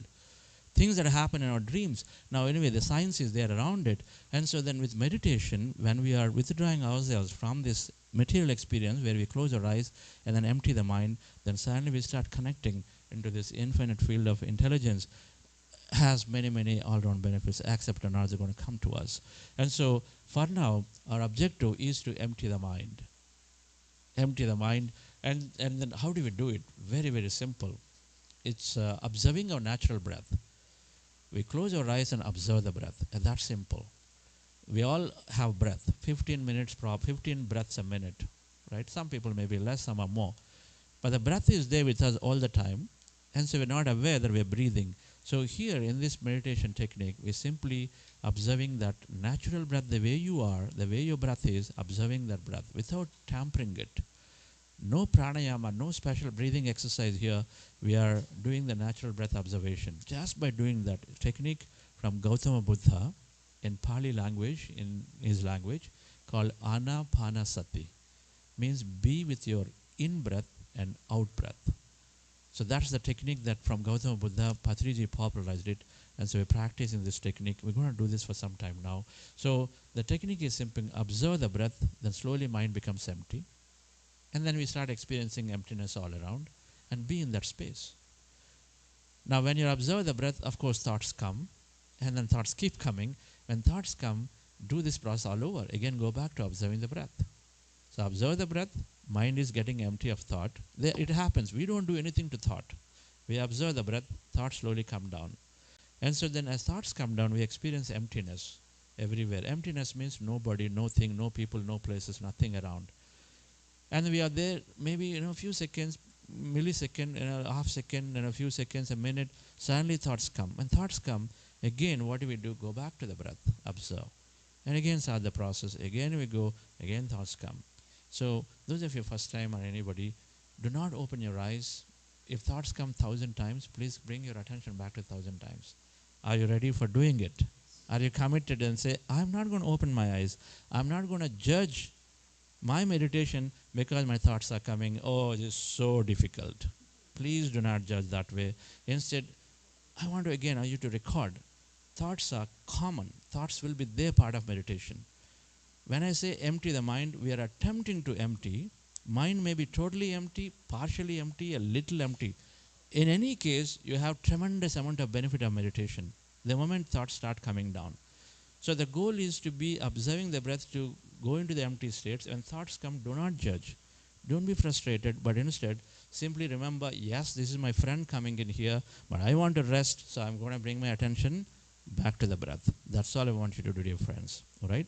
So we will do this for some time. In the end, I will say, that time I'll express gratitude. So please express gratitude to things. It's a nice way to increase your coherence. And then I will say, open your eyes. So don't open your eyes until the time I say so. All right, friends, relax yourself. It's a very enjoyable process. I can promise you, if not anything, it's going to make us really, really quiet and relaxing. Relax yourself. Sit comfortably. So the process and procedure, so here is the posture. So if you are sitting in the chair, this is the posture. You cross your feet at ankle, and your fingers into fingers and hands in your lap comfortably rested. Right? So we are locking the body gently. The body, hands and legs are open, they sort of distract everywhere, and mind is difficult to go into the empty space. And so lock the body gently, cross your fingers, and then cross your feet, right? And then close your eyes. The moment you close your eyes, we're withdrawing sensory perception. That's very important. So close your eyes. Those of you wearing spectacles, please remove it. Not necessary for meditation. Please keep your objects, purses, books, and all that away. They just unnecessarily distract you. And then what we do, how do we go into the empty? So posture is that you close your eyes and then observe your breath. Where do you observe the breath? A reference point on your nose. Maybe at the tip of the nose. Many people do that there. At that point, put your attention there. Don't observe the nose, but at that point, observe the breath. The breath that is going in and coming out. Just right there. Don't move your attention throughout the body where the breath is going. But attention at that point, as the breath comes there, okay, there you go, in breath, out breath, in breath, out breath. Some people are able to notice, some do not notice it, it's okay. But put your attention anywhere on the nose as a reference point and observe your in breath and the out breath. When you observe the breath slowly, mind becomes empty. Relax yourself. I'm going to play some light music. I will also guide here and there to help us go into deep states of meditation.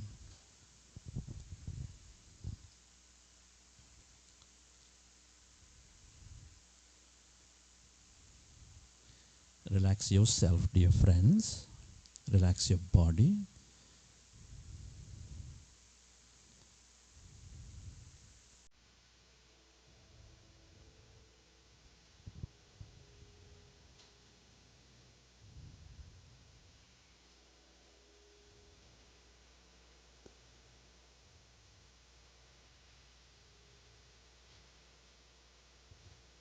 With your eyes closed, specs removed, observe your normal, natural in-breath and the out-breath, dear friends.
observe your normal, natural in-breath and the out-breath.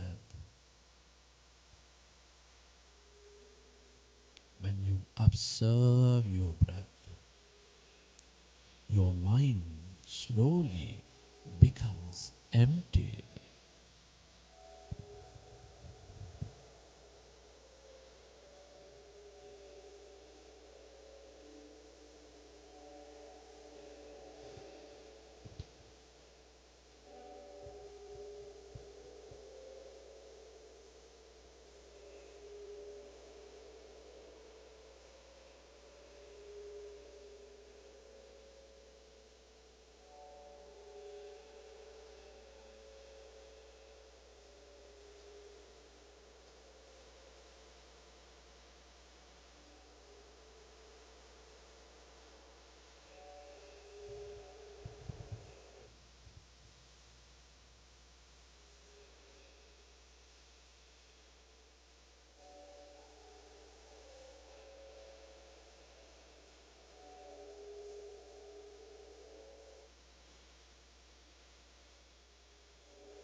Allow yourself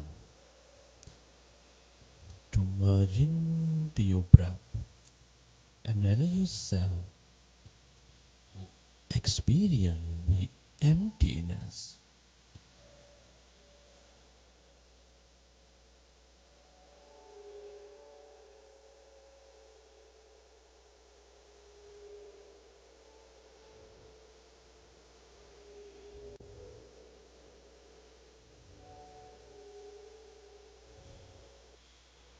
When you observe your breath, your mind becomes empty.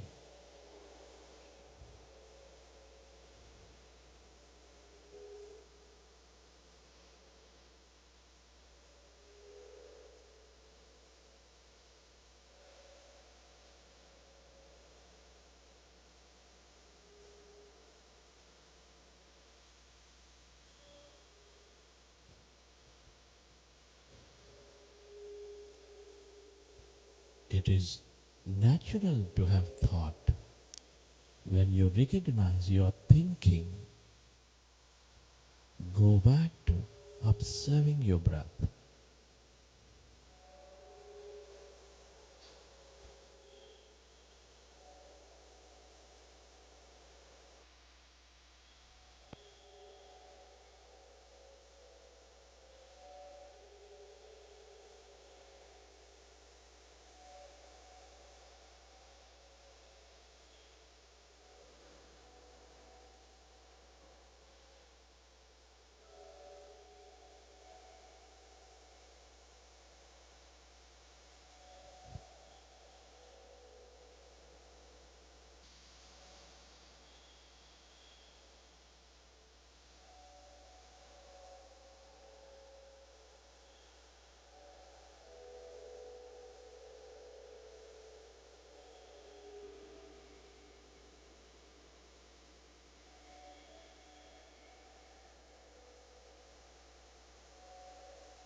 As your mind is becoming empty,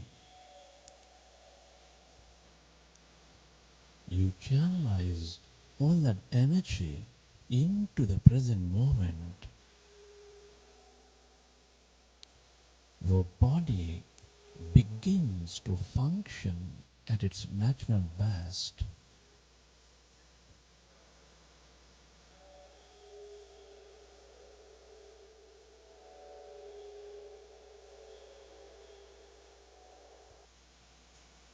You develop greater mindfulness. Be with your breath and yourself to slowly experience that emptiness inside of you, all around you.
you stay aware of this emptiness, that energy,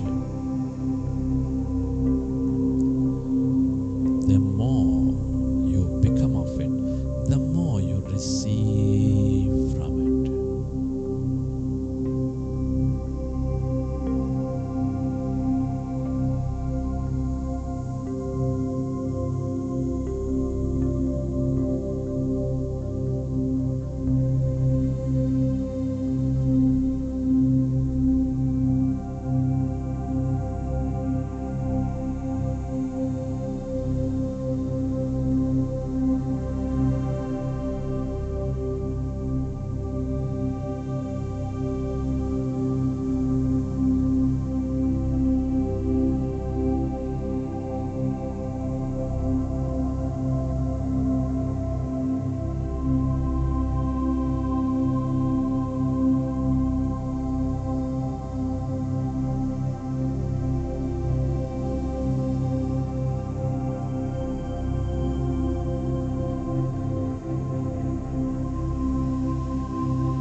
slowly recollect your experiences from the session. How did you feel? What did you see? And whenever you're ready, you can keep your hands on your eyes for 5 seconds and then you may open your eyes.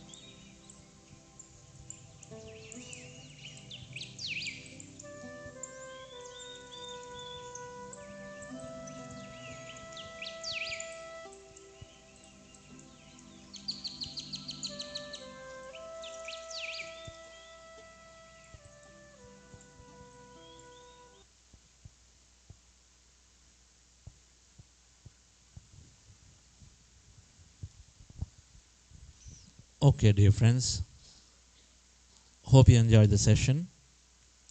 How do you feel? Wonderful. That's great. Many things happen in meditation during the program. We're going to do another meditation this morning before lunch break.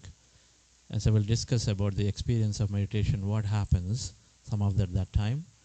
So thank you very much for understanding a bit on the science of meditation, of how meditation is so powerfully beneficial.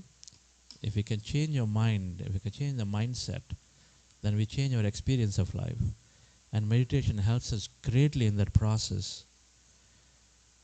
We have some literature about what happens in meditation, the simple process we did that can be practiced by anybody at any time, any age.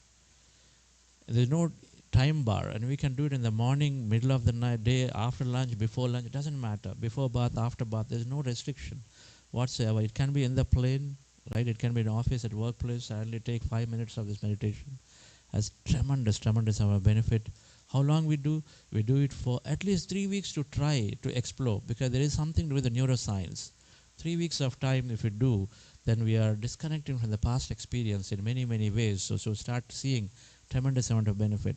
So 3 weeks of practice we recommend daily, consistently, and then take it forward for another 3 weeks to make it a habit. So that's why you're doing 3 and 6 weeks programs constantly, and so we'll learn more about it. So thank you very much for joining. I'll move on to the next one. So thank you. And so thank you for taking time to listen to this.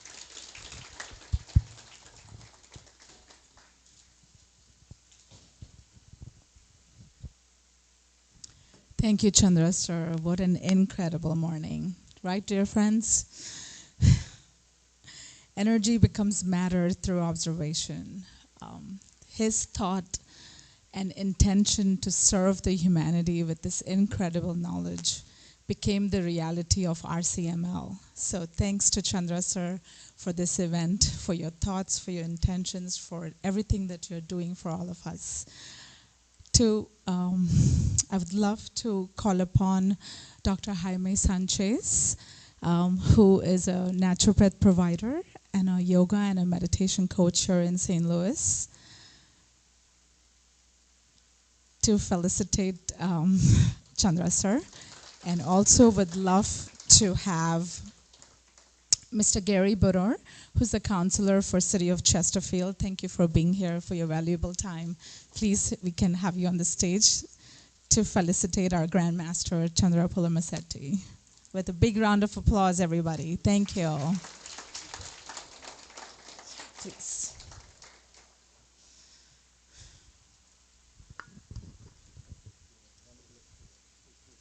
Please. Can we have a group picture here? Thank you.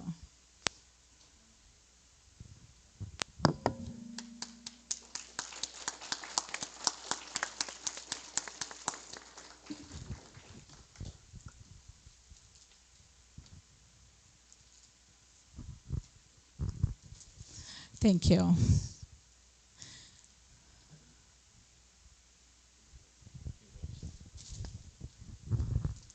So,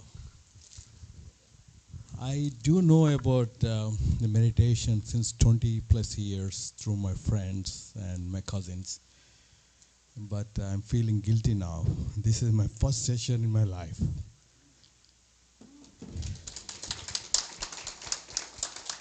As probably this program is useful, I would say I need to use this program to compare to all of you today. So the reason I'm saying that, I wear at least 5 hats a day. I'm a full-time employee, I'm a council member, I'm a commissioner appointed by the governor. I do a lot of other things. But I feel that this is more useful to myself and everybody in this room, in the planet. Please continue this program. Thanks for giving your valuable time, and I'm so honored to be here. I learned something new, and I'm going to continue.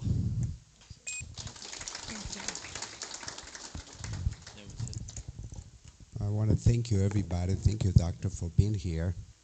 Thank you for giving us all this information that is very important about the scientific way of practicing meditation.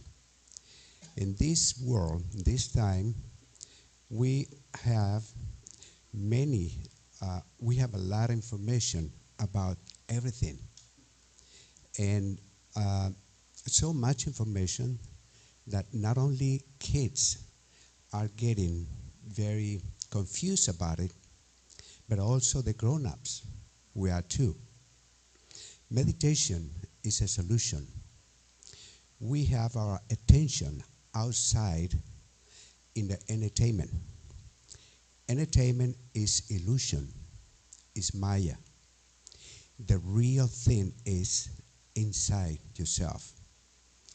We have the great power countries conquering the outside, the space, and we have astronauts out there, many of them, and every day more.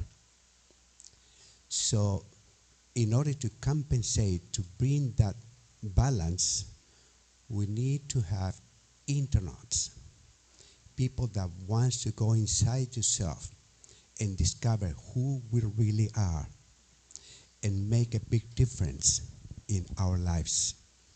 So I'd like to invite all of you to be a very vocal and organize ourselves so we can save this humanity from the or create the balance between that outside entertainment and the real truth within yourself. And meditation, like many aspects in life, unite humanity. Music unites humanity. Meditation does too. Thank you. Thank you so much. Really wonderful. Thank you. Yes. I'd love to have a picture with both my yoga and meditation mentors and gurus here together. Thank you. What an honor to be here. Thank you. Thank you. Thank you.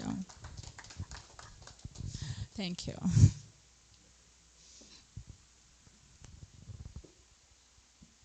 Moving on, we're going to be starting our Business and Organizational Excellence panel. And before the panel, we have our great, powerful speaker. But to do that, I'm going to invite one of our youngest Buddha CEO coach here in St. Louis, Apurva Kondamuthi, who's a wonderful mother and a great IT professional, and in such a young age, creating what a wonderful effect. So to you, Apurva Kondamuthi, please welcome.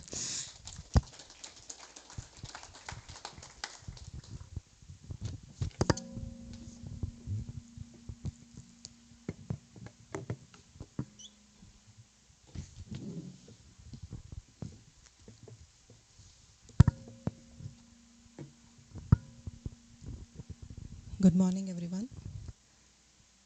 Thank you and welcome again to this first regional conference of meditation leaders in St. Louis. So I'm greatly honored to have all of you here. So coming to myself, I'm Apurva Kondamuthi. I live in St. Louis and I have been practicing this breath mindfulness meditation from past 4 years. And since then, my life has transformed a lot. It has been a 360-degree shift, I can say. Initially, I thought this meditation was not for me, it was someone for elders. And I just thought meditation just gives us a good memory or good focus, that's all. But when I eventually joined the sessions, I came to know there is a lot more that we can gain and we can get benefited. And eventually when I started to practice this meditation, in the first week it was very difficult for me to sit for 5 minutes by closing my eyes, because I used to get a lot of thoughts and distractions. But still I know that there is a lot of benefits, and I used to hear people sharing their experience, and I thought this is something really important. Let me be regular and consistent. And as I practice it regularly, I have been seeing a lot of changes, benefits, and transform myself. So I was being more aware in my day-to-day life, what I'm thinking, what I'm doing. I'm not going into my past, but I'm being more focused. My decision making has improved, more clarity, and definitely my memory power has been increasing. And coming to my personal life, I have better relationship. Instead of reacting, I try to respond more. I understand my kids, and we have a better, friendly, and happy environment in our home. And coming to my personal experience, I had some health challenges. Like many of our ladies, I used to have a low hemoglobin levels, and I used to struggle a lot. At a point, it was so low that I couldn't do my day-to-day stuff. I used to feel lost, or I can't stand, or can't do any household work. But with this practice of meditation, in the first month itself, my hemoglobin levels rose to 3 to 4%, which was unbelievable, because even if you take some iron pills, it won't give that much improvement. But with this, I was able to achieve that, and my energy levels and everything is good. Since then, I never take any medication. Until now, I'm doing great in my life. And since childhood, I had a vertigo. So whenever I go on a ride or any drive, anything, I used to get a lot of fatigue, dizziness, or vomiting sensations like that. I couldn't enjoy any moment of that. But after 30 years with this meditation, that has naturally gone, and now I don't feel any of those, and I'm happy to go on a long drive. Or recently I went to Disneyland. I was able to enjoy rides with my kids. Otherwise, my husband and kids used to go, and I used to sit outside and wait for them. So this has truly helped me in this too. And once I found that, yeah, I'm seeing these benefits, since then till now, every day I practice this meditation. And I started spreading the same with my friends, families, and everyone in my community. And coming into my professional experience, before this coming to meditation, I was a very shy person. I thought I was not good at communication. I can't speak, or I can't put my point of view to anyone. I can't share my decision. But this has truly helped me. I'm able to communicate well, and my interaction with my colleagues has truly improved. My creativity at work has improved, and many more. And attending this 40 days and also this workshop about manifestation science workshop conducted by Chandra sir, I was able to manifest a lot of things in my life, a good job, a good house, and many more things that we all think about. And still manifesting a good future for myself, my family, and everyone, my kids.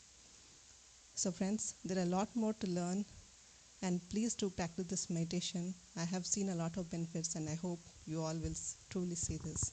And please do stay today and enjoy the rest of the session. So with this, so now we'll be moving into the organization excellence. So in Buddha CEO, what is this organization excellence? When meditation is incorporated into an organizational setting, it can lead to a range of benefits that contribute to excellence in various aspects of the organization. Organization excellence refers to positive impact that meditation practices can have on overall performance, culture, and well-being of an organization and an individual. Organization excellence through meditation is about creating a healthier, more productive, and more positive workplace, where employees and leaders are equipped with mental and emotional tools to excel and contribute to organization success. So friends, with this, today we have our power speaker, Lawrence Gerhard Jolie. So we'll listen from her meditation journey, and how she was able to introduce this in her organization. So let me give her introduction. Lawrence Gerhard Jolie is an experienced general manager in the information technology industry. She has been traveling constantly across the globe for 15 years. While successfully leading large global business units, she was member of exclusive IBM acceleration team, CEO and top 300 executive for 12 years. Lawrence and her family lived in France, in Singapore, and in New York. In 2016, during a business acquisition, she discovered meditation at Pyramid Valley International, Bangalore. In 2017, she started to teach mindfulness and meditation to fast-growing numbers of IBM members. In 2019, in addition to her job, she became the IBM corporate sponsor of mindfulness and reached out to thousands of leaders and professionals to help them achieve their work and life goals and create a vibrant workplace. End of 2020, she moved out of IBM USA to start a new adventure and with her family decided to settle in France. She wanted to devote more time to promoting the teaching of meditation through co-founding the Buddha CEO Quantum Foundation. She now lives in the countryside, adopted animals, and developed skills to better engage in protecting nature and biodiversity. She is also a wife, a mother, and is committed to supporting people with disabilities. So welcome, Lauren. Thank you for having you here. Over to you. Thank you for this beautiful story about yourself. I think you really have made my pitch, my power pitch, easy. And hello to everyone. So I'm in south of France. It's 5:30 p.m. And I'm happy to talk to people also in the US, where I've been living for 20 years. You will hear a lot about all the benefits of meditation. And I think the afternoon will be more about health. My objective here for all of you is to share more about how and why we can introduce the practice of meditation and scale it inside any, of course, organization, being business organization, which was my case, but in any communities, association, NGOs, and so on. And the benefit have been proven in my own experience for myself. I had the same also transformation. It was about 7-8 years ago. I was lucky to do a business acquisition in Bangalore, and the CEO of the company IBM wanted to acquire was Chandra. So of course I have been coached and educated to practice meditation and to share it with of course people who had spent their life doing this. So it was absolutely wonderful. So what I want to share with you, and I have prepared a presentation, is to give you a sense of how you can discover at work with awareness the benefits of meditating. And then I will conclude also on how you can actually practice this scaling of the meditation inside your own organization. And everybody can do it. I am not a yogi. I have not been living in the Himalayas in a cave. I just discovered that. And it's just about making the first step. Of course, it's about practicing ourselves, but also make the first step to start doing something. And in my case, it was really after 3 months, I couldn't keep that secret for me. I mean, I had already spent so many years without meditating. I wanted to absolutely share that with my team, with my colleagues, with my peers, but also with all the executives in IBM and even with clients. I have done some sessions with clients to help them, get introduced to meditation. So I will share some presentation to help, and I hope it's working.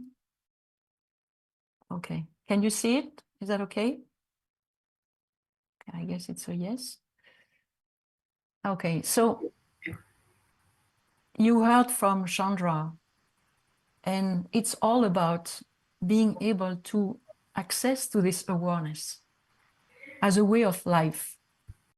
And awareness means you are present in the present moment, which means if you are really aware, you are aware of your emotions and your thought. And there is, by practicing meditation, a natural way of deciding, in a sense, do I want to be angry? Do I want to be sad? Do I want to look at the bigger picture? All of this is about understanding that thoughts and emotion is not our self. We have consciousness, and there is a space between thought, emotion, and our consciousness.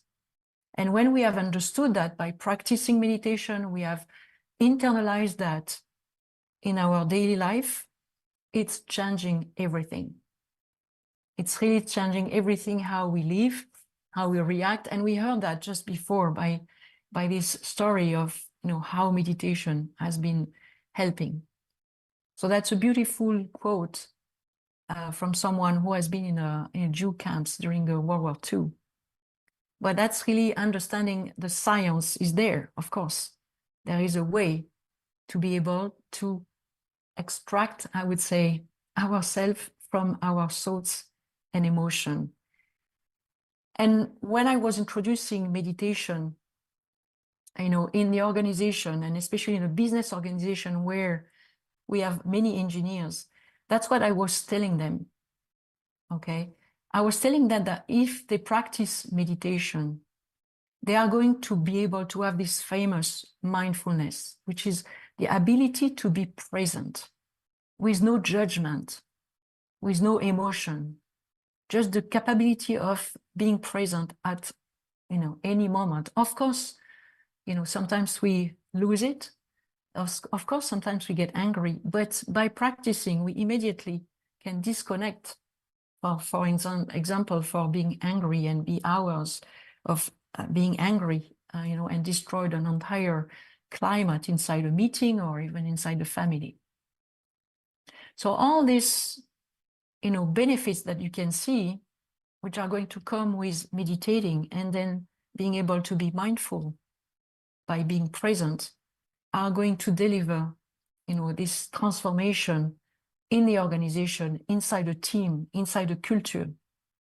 And it's becoming step by step a natural way of living. And I had to manage a team where we were, for instance, being in charge of the business continuity of the information system. So when there was an outage, we were able to repair very fast and help clients.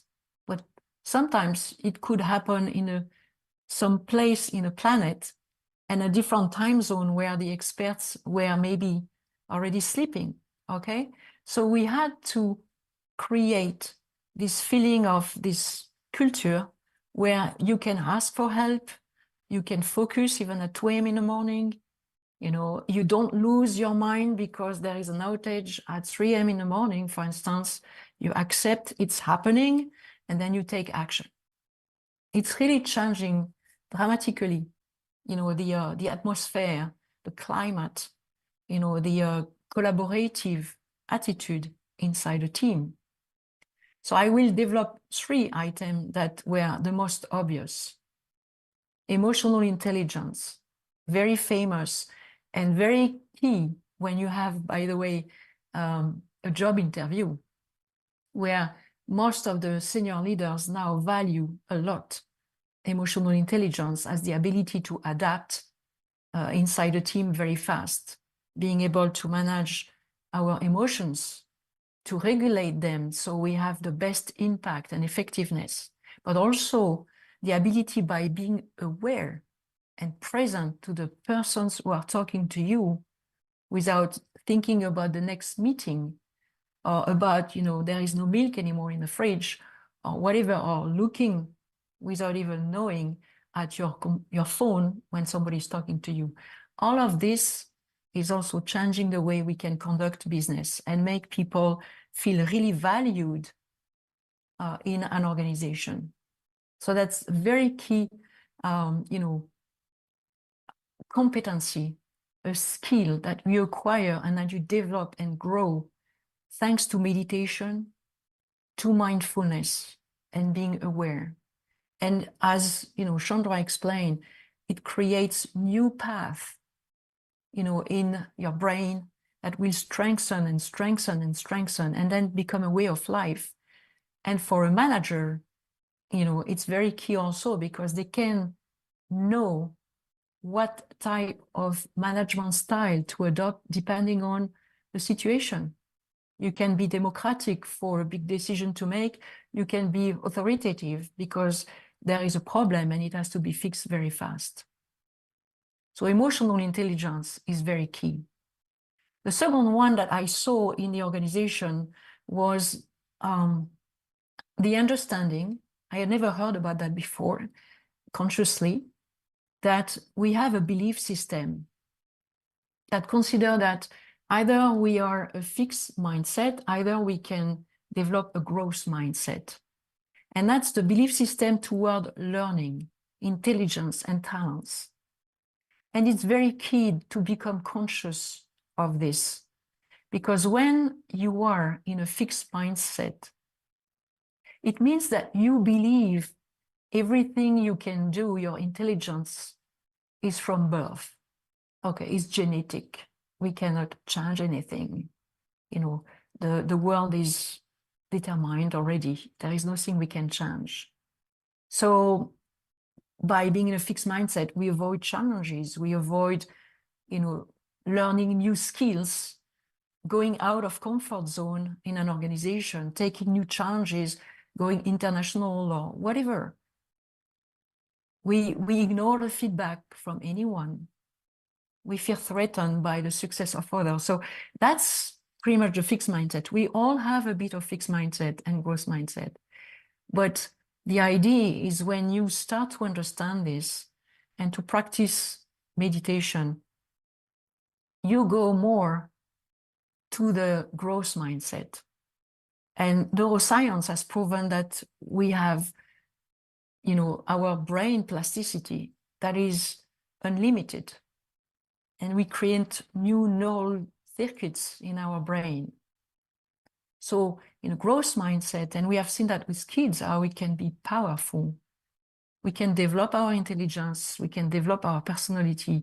We like challenges, we embrace them, and we can make mistakes, we can have failure, but it's a way to keep learning even more, and go to new challenges. We like having mentors. We are asking for them. I had people in my team after the first, meditation, programs that we created, asking for coach or mentors. They wanted to learn, to have a real, true feedback. So that's very key. And when we practice this with kids, we give them the gift of being able to think, I can do anything if I want to put the effort and the practice on it. So that was key because, as an example, we could apply this to an entire team where, when I took an organization at some point where, all the, I would say, the great famous job, like a senior architect, like senior project manager, like, senior management, they were all in the US, but 70% of the team was actually in India. But they had been told, no, you can do more the technical work, the work behind the scene and so on. And so that's permeated inside myself to take new challenges to completely reverse this culture and start having people promoted, certified, or become, executive, in India, and take very big challenges where it had not been done before. So it can change the way people react in the team and the way people, executive, take new challenges, and it benefited greatly our organization. Another one that I want to share with you, because it's very dear to my heart, is I learned what was unconscious bias. We pretty much know about it, but the only way you can act on it, in my view, is when you start meditating and being mindful. If not, we continue to do the mistakes, if I may, the misinterpretation that we have been pretty much educated on, or I would say conditioned with. You know, these are this stereotype and judgment that we attribute to others without being really aware of it. And sometimes even they are again our conscious values. So 2 examples here, you know, in the US, I would say, if I remember well, 60% of the men are taller than 6 feet, are less than 6 feet, but I would say all the senior managers are taller than that. So there is a disproportion between the average population, you know, let's say, and the number of people in a CEO job who are the tallest, because we push them there. And it doesn't mean anything. You can be shorter and be a very valuable CEOs. So there was a disconnect. And the one with the woman, you know, I had so many managers in the past who wanted to be actually nice with me by telling me, you cannot really take that job, it's too challenging, or you will have to travel, and so on. So in their mind, they thought they were nice with me, but they had, you know, picture me with young kids so that I would not be able to do a job. Okay, so we see that a lot in organization. We see that a lot, and we have to be conscious about that and actually, you know, talk really with this candidate and so on, for instance, to have a real, you know, sharing about what they want, you know, what they are ready to do, instead of avoiding the discussion because we have thought it was maybe bad for this woman and I don't want to, you know, make her uncomfortable. That's not that easy. It's very difficult because there are many of them about many topics. You can see some of these, but they are really happening without us knowing, or with us saying, no, you know, of course, I don't care about religion. I don't care about the age of candidates, but in reality, we behave, you know, we behave along this unconscious bias. So meditating, being mindful, will avoid this. And of course, in an organization, you know, there are other biases that can slow down an organization, like, you know, a manager who is hiring only people who are thinking like him or herself. So no new ideas in that case, okay? Or people who have a tend to read anything that is aligned with what they think. So they can say, I'm right. Because unconsciously, they select the readings that will confirm what they think or what they want or what they have, you know, decided, instead of having real facts in front of them. Okay, so that's also something that we can start being, you know, aware when we meditate, when we practice mindfulness, when we talk about this with others. And when you have the growth, of course, the emotional intelligence, plus the growth mindset, plus this awareness of potential unconscious bias that we may bear with us, then we can embrace inclusiveness. And that's where, you know, you have a team that can, you know, go up to the mountain, you know, to the Everest or even to the sky, you know, being, you know, collaborative, willing to learn, willing to help each other, create real strong, family-like, you know, team. There is a capacity of bringing people to the dance instead of just limiting ourselves to diversity. Is bringing them to the dance, is giving them the opportunity to develop themselves really, okay, and then increase their engagement, the enthusiasm, and it's pervasive, then you have job satisfaction and obviously performance increase. And, for all of us, the objective is to develop more happiness, and life satisfaction.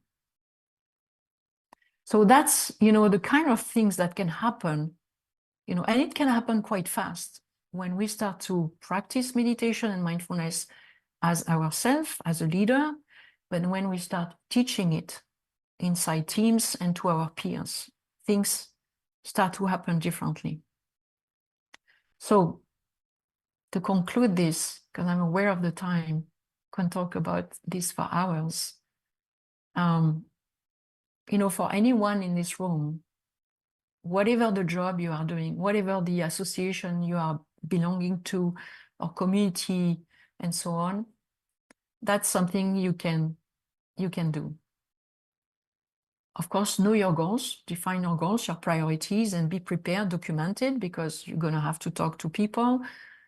Create your opportunities at work means, hey, I'm going to talk to human resources, to managers.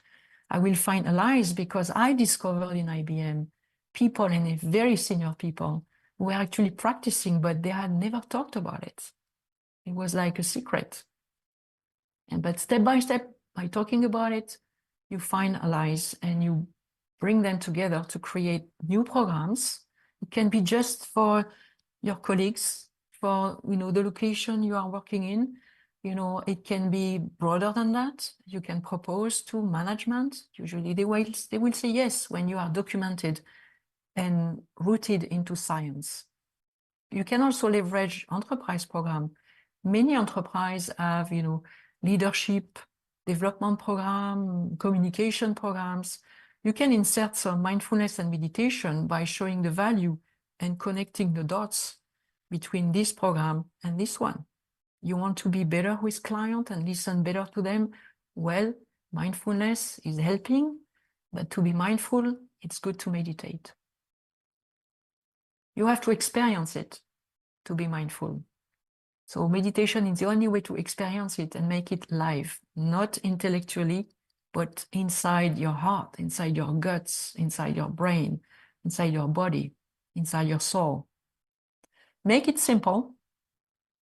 That's what I learned thanks to Chandra. Meditation can be very simple. Okay, you can do local as global, as I was saying. Now we have the online. You can adapt to the audience. I had a lot of engineers, so they wanted science. They were feeling good about it, but I had also a lot of lawyers, for instance. But keep the science up front. And my last advice is measure benefits. Management and people, they like to see the benefits of it. So it can be surveys, it can be the turnover, it can be the business results. We had tremendous business results when we were working together with Chandra after the acquisition. So you can have also the enterprise surveys. And I was showing in my global organization, all green. I had very good results. So then when you have all of this, you can create an even better package and continue to push the practice of meditation inside the organization. These are pictures, examples of, being on stage. You see at the top, it's, talking to people and showing example of other CEOs. And at the bottom, it was actually a meeting with our CEO and talking to them and make everybody practice. So I hope you feel energized with the meditation, with the experience of meditators, and the fact that, if you practice it and you benefit from it, you want to share it, and it's not that difficult. And even one single step is going to help changing the world. So thank you for that.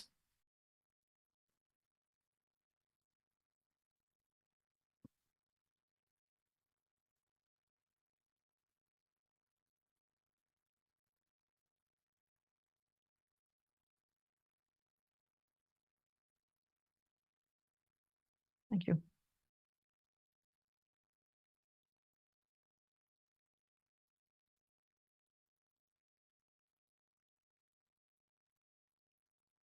she can grow more and go beyond and become a great leader and a CEO. And you are a true example for that. So thank you, Lauren, for inspiring us all.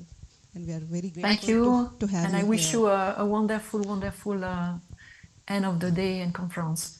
And she had taken a goal as soon as she came into meditation. She said, I'm going to introduce meditation every day to one person. That's the goal she's taken. And so then thoughts create reality. So you always have somebody to introduce. If you have the intent, it's going to happen. And so then, of course, continued, not just one person, thousands of people. So thank you so much, Lawrence, for being there. Thank you. Yes. Thank you, thank you.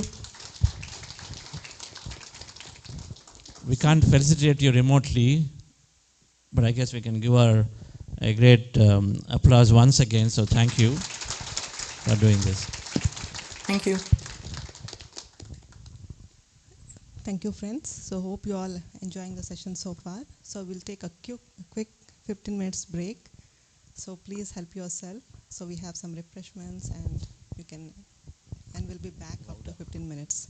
And we'll be back here after 15 minutes. So please do help yourself.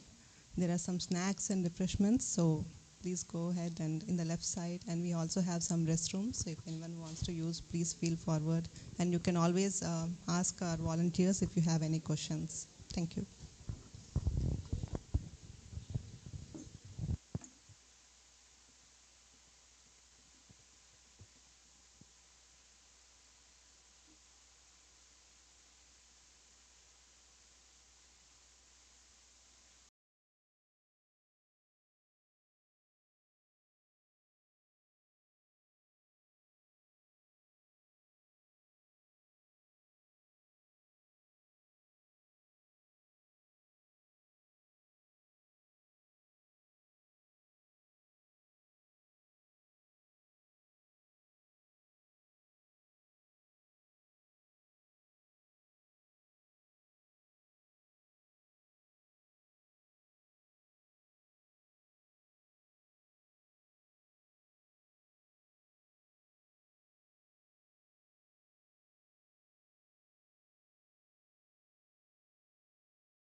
Please have a seat. So we are going to start the session. Could you please have a seat?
We are going to start a session.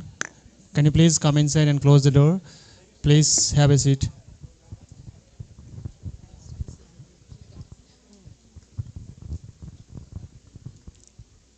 So thank you, friends. Welcome back after the short break. So we'll continue with the program, our Organization Excellence. Organization Excellence through meditation is about creating a healthier, more productive, and more positive workplace where employees and leaders are equipped with mental and emotional tools to excel and contribute to the organization's success. So now we'll be inviting few speakers who will be having a panel discussion over here for the Organization Excellence. So in that, let me introduce our first speaker, Rajeshwari Muttum.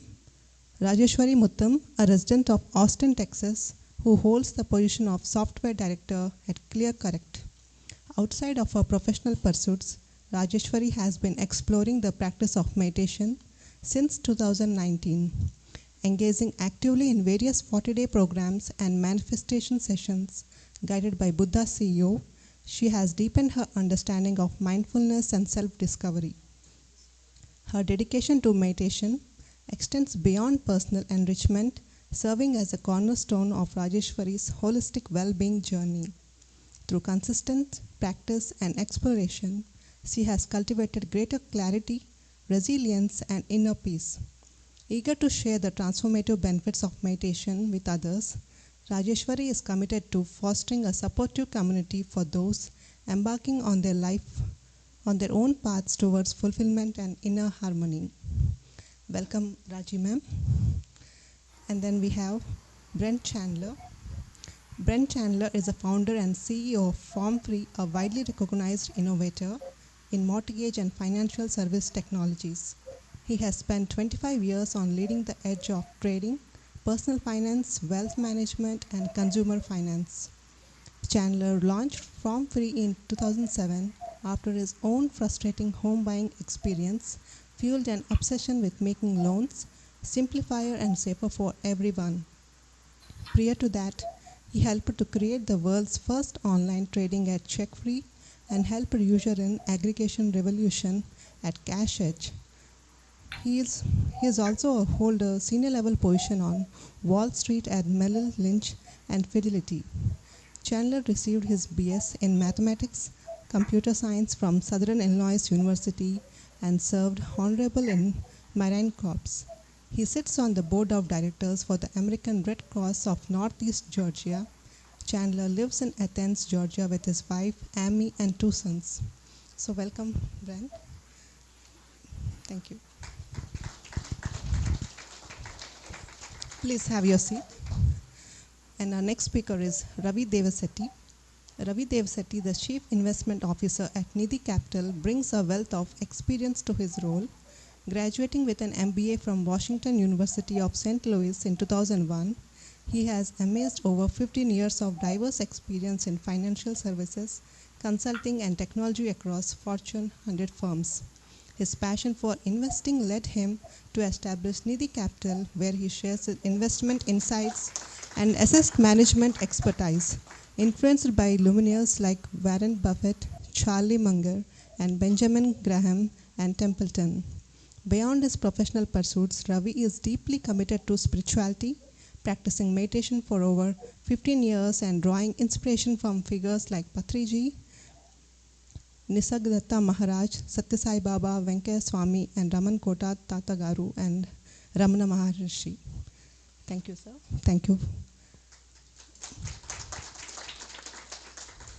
And last but not least, we have Jayesh Patel. Jayesh Patel is a distinguished figure boasting of wealth of experience in hospitality and personal development. As the CFO and founding member of Soham Hospitality Management LLC, he has showcased 25 years of excellence in the industry. Originally trained in electrical engineering at Bharati Vidyapeeth College, India in 1992, Jayesh transitioned to the United States, honing his skills for success in hospitality. In addition to his professional endeavors, Jayesh is a respected art of living instructor with over 15 years of expertise guiding individuals through transformative programs. His dedication to mindfulness and holistic well-being underscores his commitment to personal growth and sharing these principles widely. Jayesh's impact extended to his community, notably through outreach to the Indianapolis Rehabilitation Entry Facility, reflecting his genuine dedication of fostering to a positive change. Currently residing in Caramel with his wife Jagruti and their son Nirmal, Jayesh embodies a harmonious blend of professional achievement and spiritual mindfulness, offering valuable insights and strategic thinking to an organization seeking to make positive impact. So thank you, sir. We are grateful to have you here. So friends, now I just welcome our Chandra Pulmarsetti sir, founder of Buddha CEO Quantum Foundation, to come over and take over this session and lead the panel discussion. Thank you, sir. I welcome you.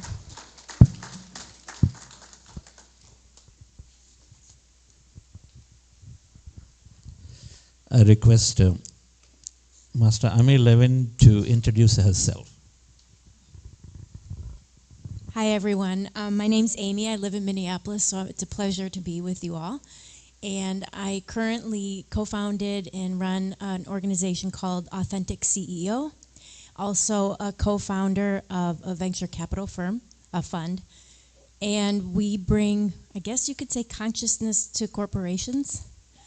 But we work with leadership development and team to have teams, work effectively together and bring more fun to work.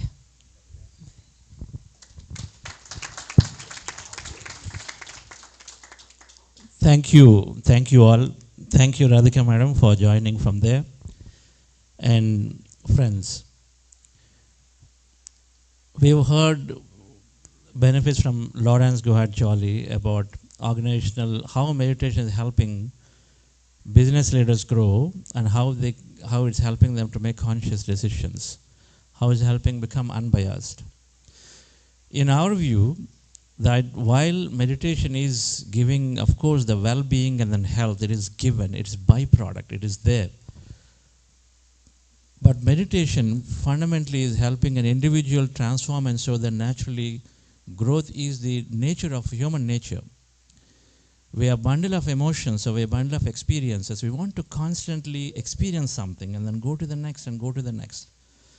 And the reason we go back and stay in one experience is because we're not mindful, we don't have presence of mind many a time, so we continue to repeat the same. And so meditation helps us to be having the presence, so we finish an experience, go to the next. And so then organizational growth is about experiencing something diverse, something bigger, something larger, something more empathetic in many, many ways. And so we have these panelists here helping us to share their experiences. Before that, we will see a video on how worldwide some of the leaders, practicing leaders, are benefiting, or know how individual careers and individual growth. Can I have the AV, please?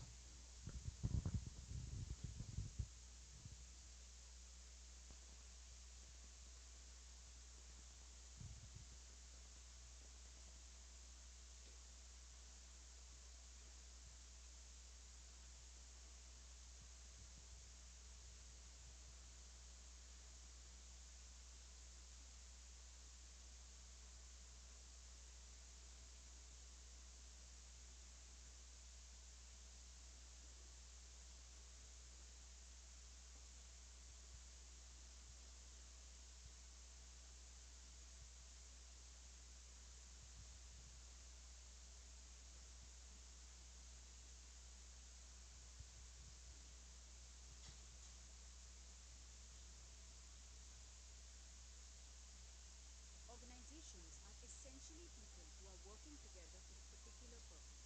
In the current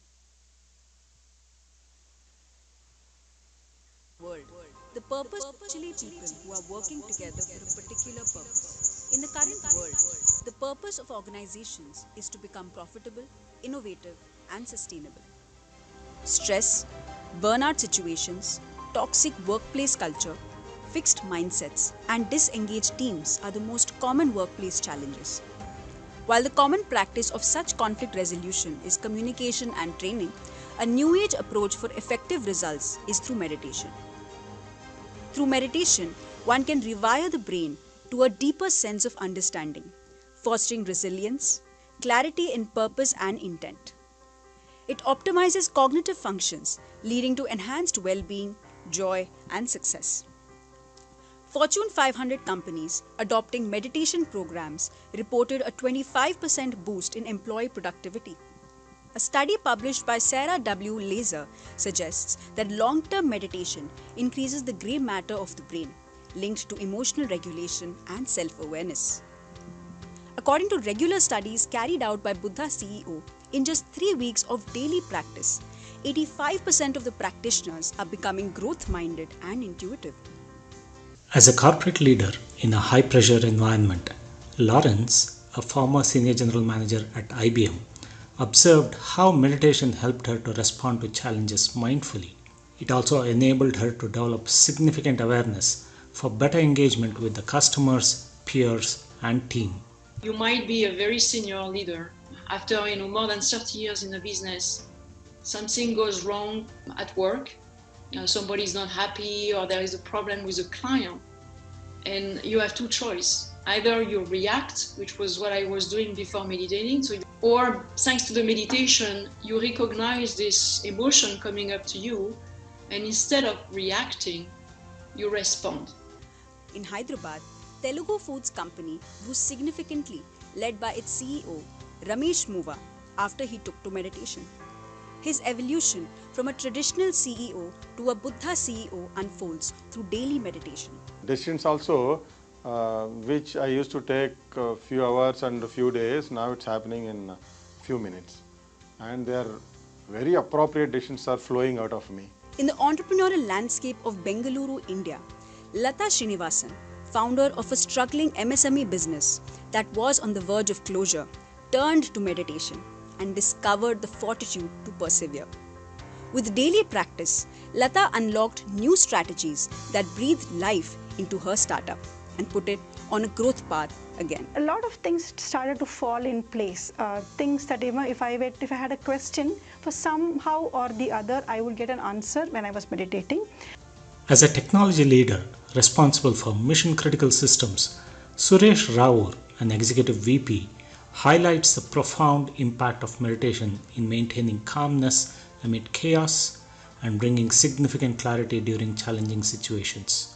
I remember one particular incident where we had a hospital which had the system down and they needed to get it back in a hurry. And at that point, I had been meditating and I could feel a sense of calmness and clarity in how we worked through that escalation. In the fast-paced corporate landscape, Dr. Sai Krupa Sagar, a former vice president in an MNC based in Bengaluru, not only experienced a fast-track career growth, but also aligned with his life purpose to do fulfilling meditation service and leads a meditation app company. I joined as an assistant project manager in 2003 and I got promoted to vice president in the year 2015.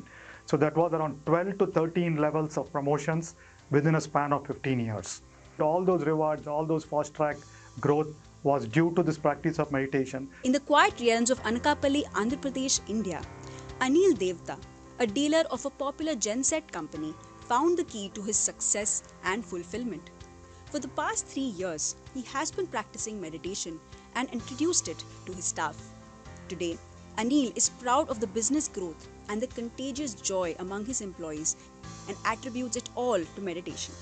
This mindfulness routine has really strengthened our team, making us more coordinated and understanding. It also played a major part in growth of my business. Chandra Pulamarasetti, the visionary force behind Buddha CEO Quantum Foundation, is a steadfast believer in the transformative power of meditation, drawing inspiration from the teachings of Patriji. His entrepreneurial journey reflects not only the successful acquisition of Sanofi business by IBM Corporation, but also the profound impact that meditation has had on Chandra's leadership philosophy. My regular practice of meditation, my belief in the quantum field of possibilities and potentials, and my belief that what you think and feel can absolutely manifest, helped me to continue to stay and persevere the whole process of running the company and then pursuing acquisition. Every CEO should be a Buddha, and only Buddhas can be CEOs. Before you become a CEO, you must know everything about everything. That is the definition. And you will know everything about everything only through meditation. In the journey of life, where our mind orchestrates our being, meditation acts as a great process to unlock our infinite potential. These case studies have echoed the scientific findings that reveal a positive impact on organizational growth. The widespread adoption of meditation by individuals, communities, and nations will lead to an accelerated achievement of the UN's Sustainable Development Goals, as inner transformation takes place in everyone. You can introduce meditation into your organizations and communities with the help of Project Excellence Center and its resolution, including assistance in scientific meditation training. Reach out to us at excellence@buddhaceo.org.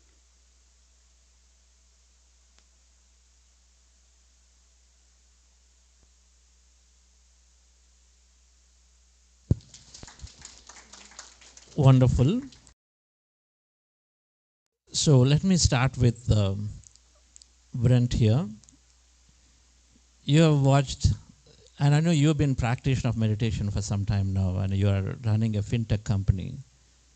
And of course, fintech is always up and down, up and down. So many challenges can be there. So can you share a bit of your experience of, yes, the silver one,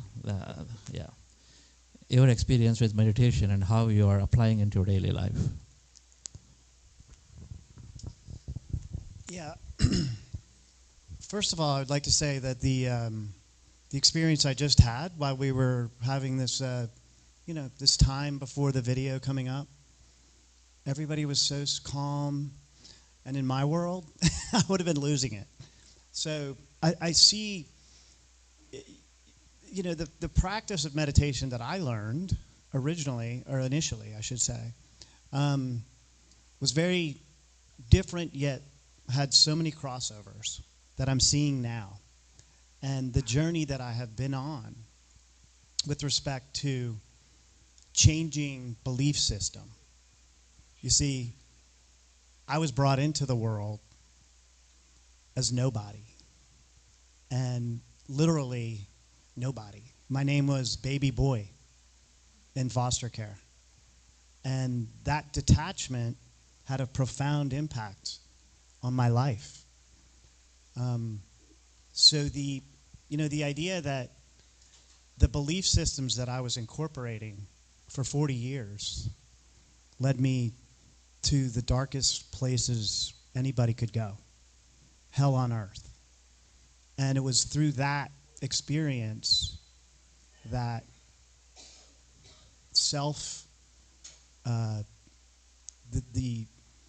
the self desires run riot, took me to a place where I just didn't want to wake up anymore.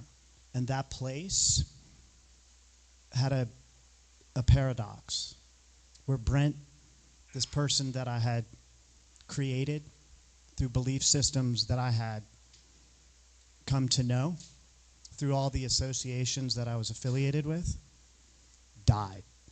It was over. And at that point, I surrendered to something I didn't fully understand at that time.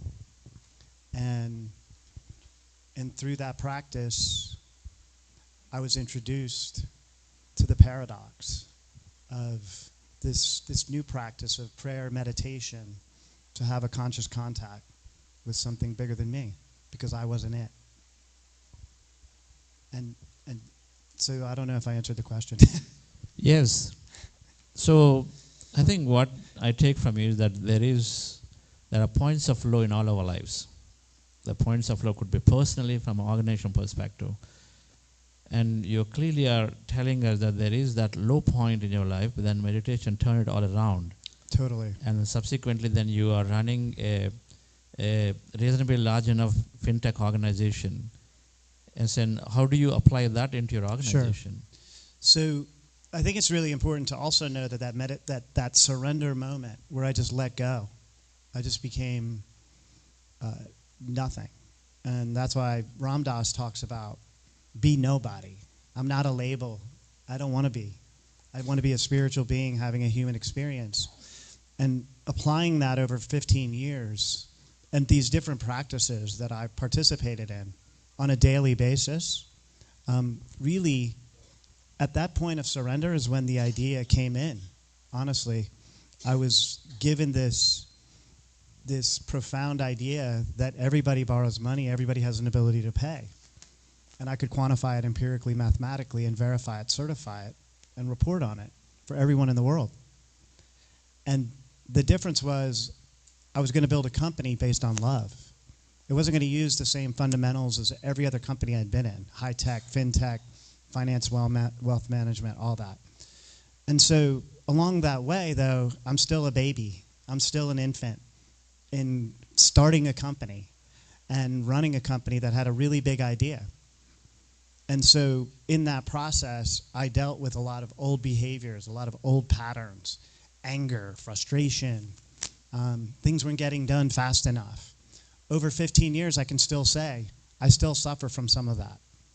It's way less, but I met Radhika at a conference, and we started talking about pyramid power. And she's like, Brent, I'm going to see the pyramids. And I'm like, what do you mean? She's like, come with. And we talked about the quantum, we talked about energy, and we talked about these things, and she began her journey with the Buddha CEO.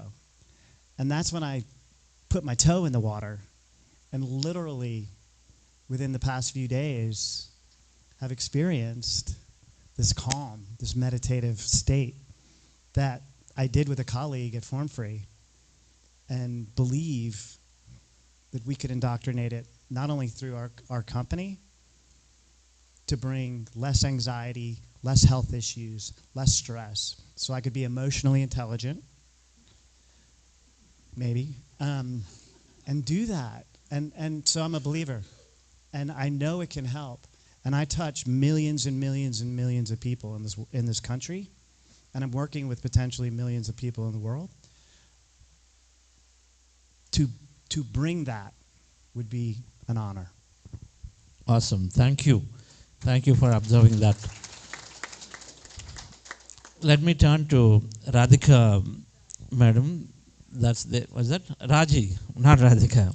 Raji, madam, there in Austin.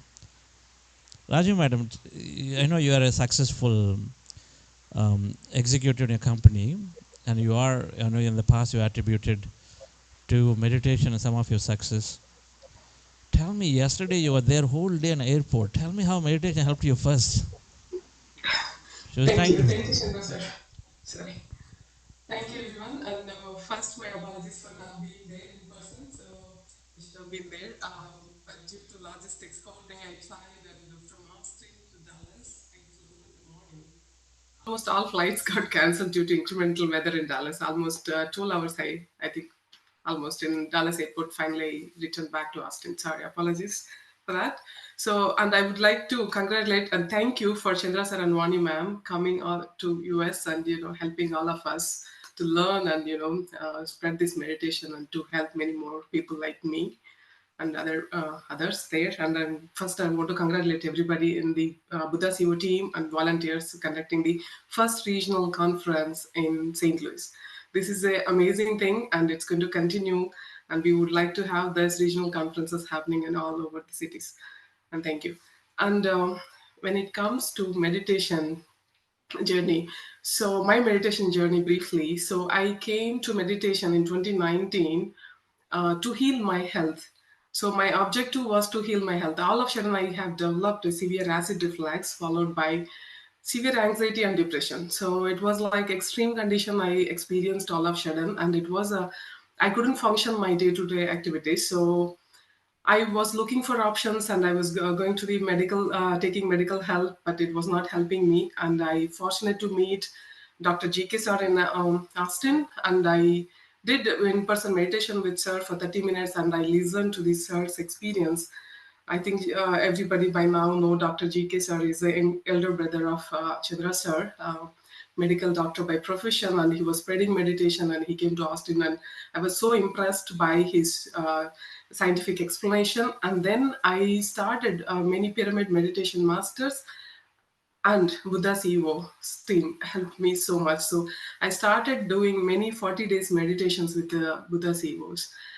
And I started doing meditation consistently, and also along with, I learned what is the scientifics behind why I want to sit for 40 minutes quietly. And, also sir shared a lot of books, and that give me so much wisdom. And also the 40 days session pattern of, scientific explanation followed by meditation, and also listening to the others' experience. All of this together helped me to understand and do multiple times meditation. And first thing, I healed my health within few months. So I already reached my goal. I came to heal my health, and I reached. So, but what I have noticed after healing my health was like my professional benefits, what I gained. So, which I was amazed actually. That time I was not even aware that we can gain all these benefits, byproduct of doing, simply sitting and being in a meditation. So, first thing, I was by 2019, I just got promoted as a technical manager after 17 years being as a senior developer and technical lead. So I was thinking it's going to take a long time to become a next role. It's not, promotions are not quickly, we get it in every year, and I was in that belief actually. So, but everybody started around me started noticing so much difference in me, the emotional balance I have, calmness, the ideas I articulate, and so many other benefits, in my day-to-day activities. So it was, I was not so desperately seeking for promotions. It was all, it came to me. Example, in 2 years, I became a senior technical manager, and last year I became a director. So within span of 4 years, I got 2 promotions. There was so much competition. All of you might know, like my peers, everybody, we all try to excel in our job, and there'll be always competitors. So it was become so easy for me. So I never stopped doing meditation. So from 2019, the day I started, so I was very consistent and I gained health benefits, sleep is improved, and also so many other benefits which helped my professional. So I think this is great. Thank you so much for introducing this and also conducting regular 40 days meditations, Chandra sir, and also coming here and helping us to spread with organizations and yeah, thank you for this opportunity.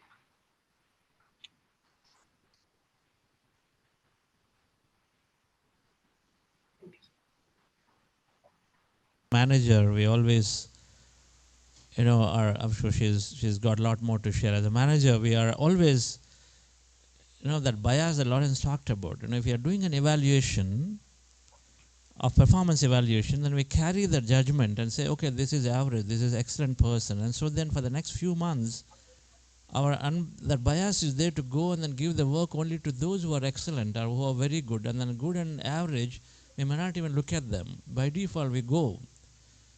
But the person here might have changed overnight, might have taken the feedback, would have actually changed and then wanting to contribute more. We don't even recognize.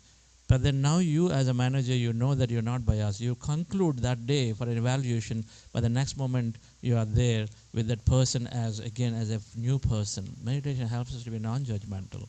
So thank you for sharing that. It automatically gave you growth. Thank you, Raju madam. So let me turn to Mr. Jayesh Patel.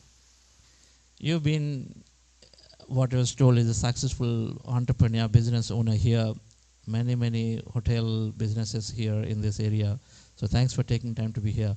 So how is any kind of practice that you're doing in meditation is helping you? So fortunately, St. Louis was my first city in US where I migrated in 1993.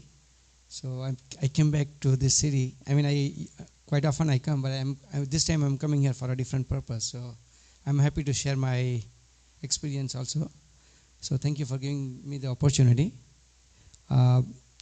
What happened is I'm a perfectionist and also a hardworking, or also become a workaholic in the process.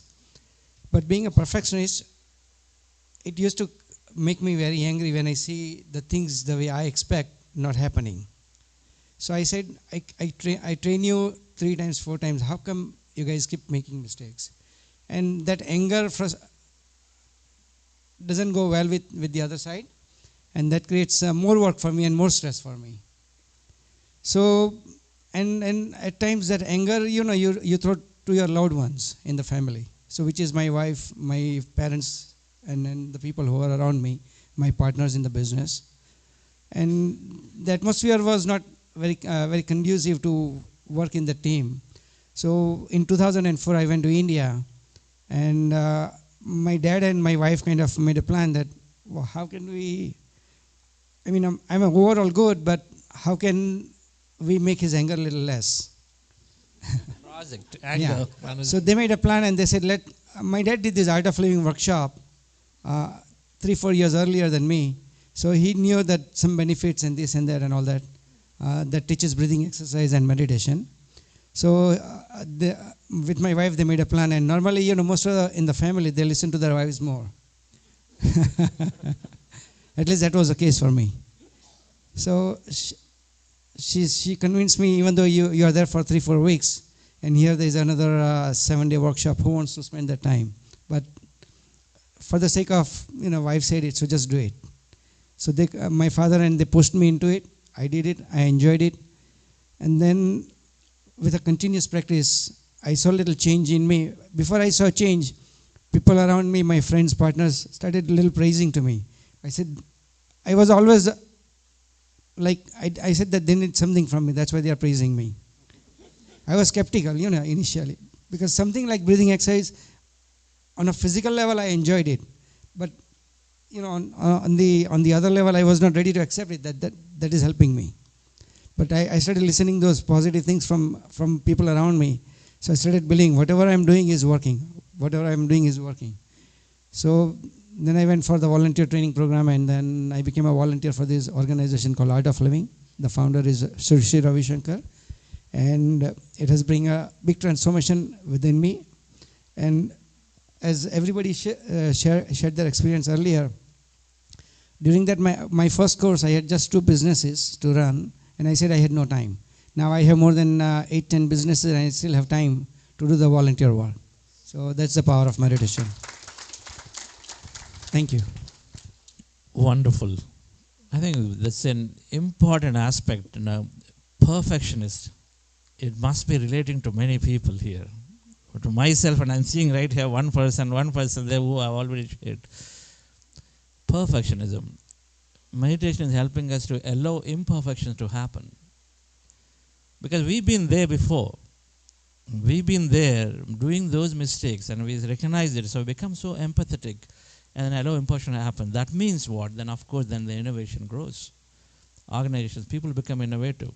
Only because then you say, if they give you a new report, why did you change it? That's it. The guy will now going to do the report, new report format anyway, because you just say this. Because you have difficulty reading new report, and so we say that one word is sufficient. Maybe they'll make some mistakes. Because if there is a mistake we saw and say, why did you change it? But the meditation fundamentally is looking at it and say, making us very empathetic. Empathy means understand from their other space, not sympathy. There's a difference. Sympathy is looking somebody down. We are all consciousness. Nobody is down, nobody is less. Nobody is higher. Empathy is to understand from their point of view, from where they are, and of course I've been there. If somebody, for example, coming late to work, maybe coming late to the meeting, we're going to just say, what the hell, what's going on? Why are you coming late? Empathetic leader will look at and then sit with them in a one-on-one and say, tell me what's happening. Why are you coming late every day? There's got to be some problem. Maybe that's when they'll open up and say, my dad has a challenge. Empathy is what develops Mr. Jayesh, and so then you allow now people to be flourish, and then we can be very perfect. And of course, so thank you for sharing. It's very important. Leadership is holding so many people with perfectionism because they are good. Thank you. And then we'll invite Ravi Prakash, Mr. Ravi. Ravi Devishetty, changing names here.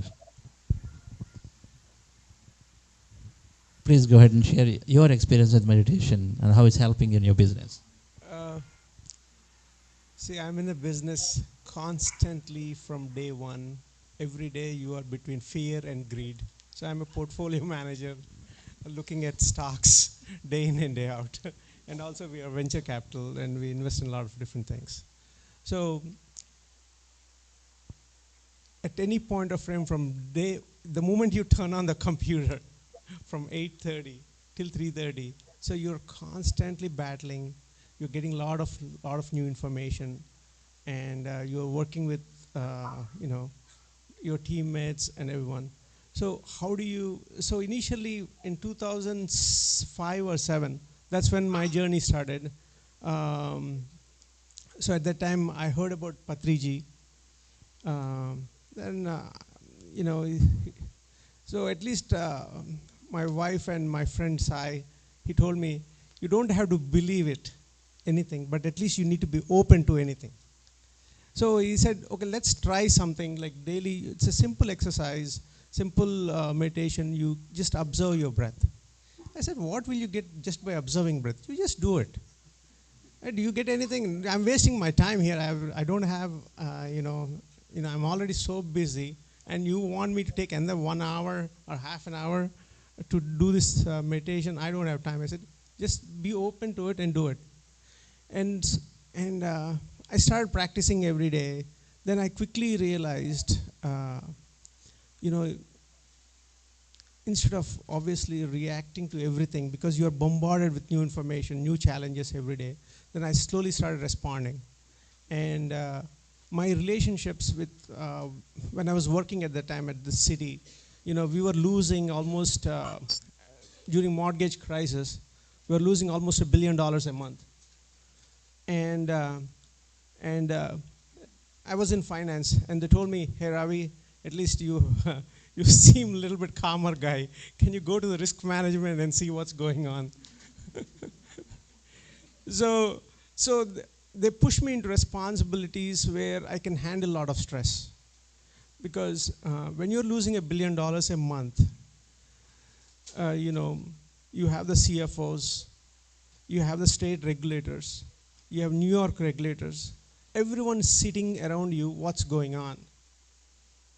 And during those stressful moments, you realized, everyone is stressed. Everyone, if you just touch them, they're going to react. Jobs are in line, people are losing money.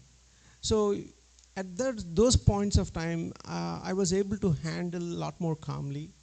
Not that I'm not stressed, but I was better than before. I feel that it's a journey. So then after doing meditation, then I quickly realized I can be a better version of myself.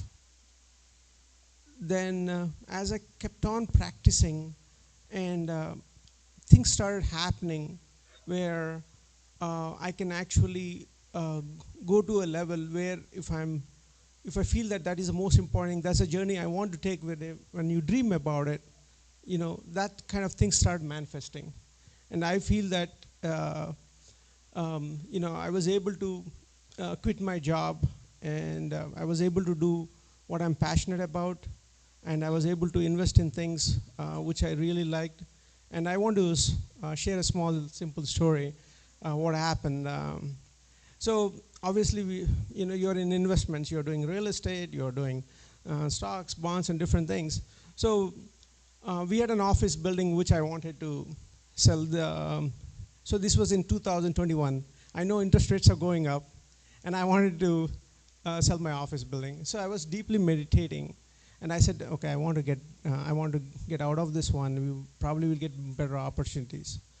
Then I did not even put it for sale. You wouldn't believe it. And I was in Austin, Texas, where a couple of years back, my daughter wanted to join the UT Austin art course. And I was there, and out of blue, one guy calls me, and he says, hey, Ravi, I want to buy your building. I said, these days you want to get a lot of prank calls, and no, I don't believe it. I didn't even put it on sale. So why do you want to buy it? And I said, no, you come here and we'll talk.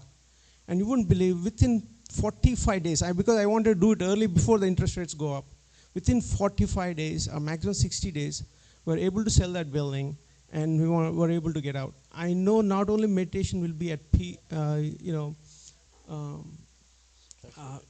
reduce the stress, but enhance your life also, physically, mentally, and in every way. Thank you. That's great. When I learned about how meditation scientifically actually helping to reduce stress, it was amazing to know that the capabilities of the body. There is physical stress, there is chemical stress, there is mental stress. The physical stress, which is, for example, a dog chasing at us. We are walking, dog chases at us. The body has the capability to move itself into emergency mode automatically to protect us by giving more energy in the legs and hands. Great, because it's doing it by changing the biology a bit, dumping a lot of chemicals into the bloodstream. Physical stress, good, because we want to protect ourselves, but we come out of it pretty quickly because the dog chasing is disappear maybe 2-3 minutes later. But the mental stress, which is the same kind of fear and anxiety that we put ourselves to, just by projecting or feeling bad about things that have not happened. And so then put the same, we move the body into the same stress mode. It's called emergency mode. And so the body constantly living with these chemicals, and that is moving into that emergency mode, and so live in emergency mode, which is the reason why there is extra energy or restlessness in legs and hands of the people who are stressful, and then everything else, because in order to give that extra energy to legs and hands, it has to take from somewhere. So it disconnects the resources into the rest of the body. So our digestive system doesn't work. We're not interested in sexual affairs at all. We're not able to make decisions. When the hormonal imbalance comes, so many challenges come because the stress is there. And then I learned this, and then meditation, what is it doing? It's removing the thought, the stressful thought, just this practice. And so it is a byproduct, and we see it. And people in 3 weeks are saying that I've just lost the stress, is no longer there. Thank you for that important point, that stress scientifically can be understood, that meditation very, very easily takes it off. The miracles that he's talking about is a big science. They're called miracles. They happen. We are a possibility in the quantum field, so we probably come to it at some point. And so let me give it to M11. You mentioned, and thank you for joining the big function in India when you were there.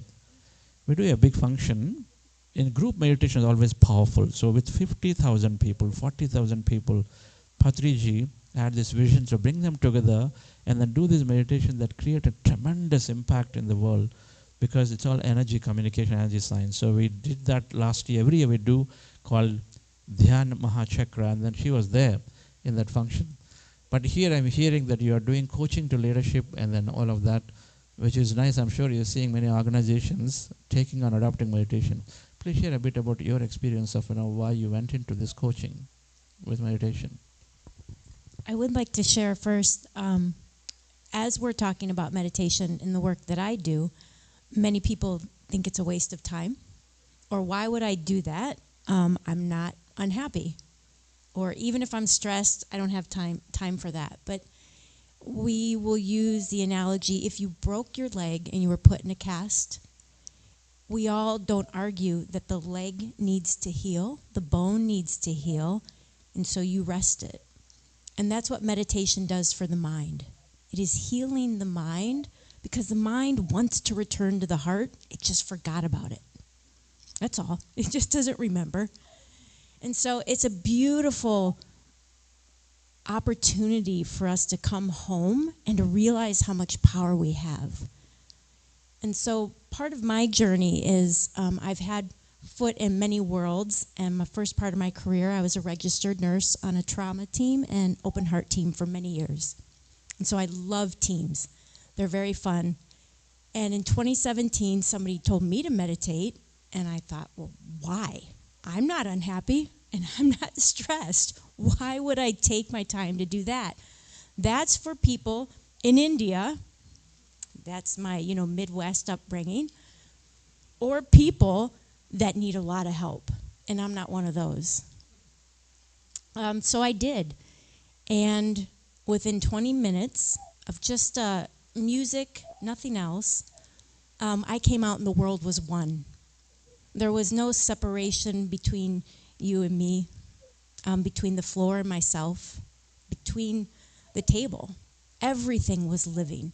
As Chandra said earlier, everything was energy. And that aspect was there for about 3 months. It didn't come and go.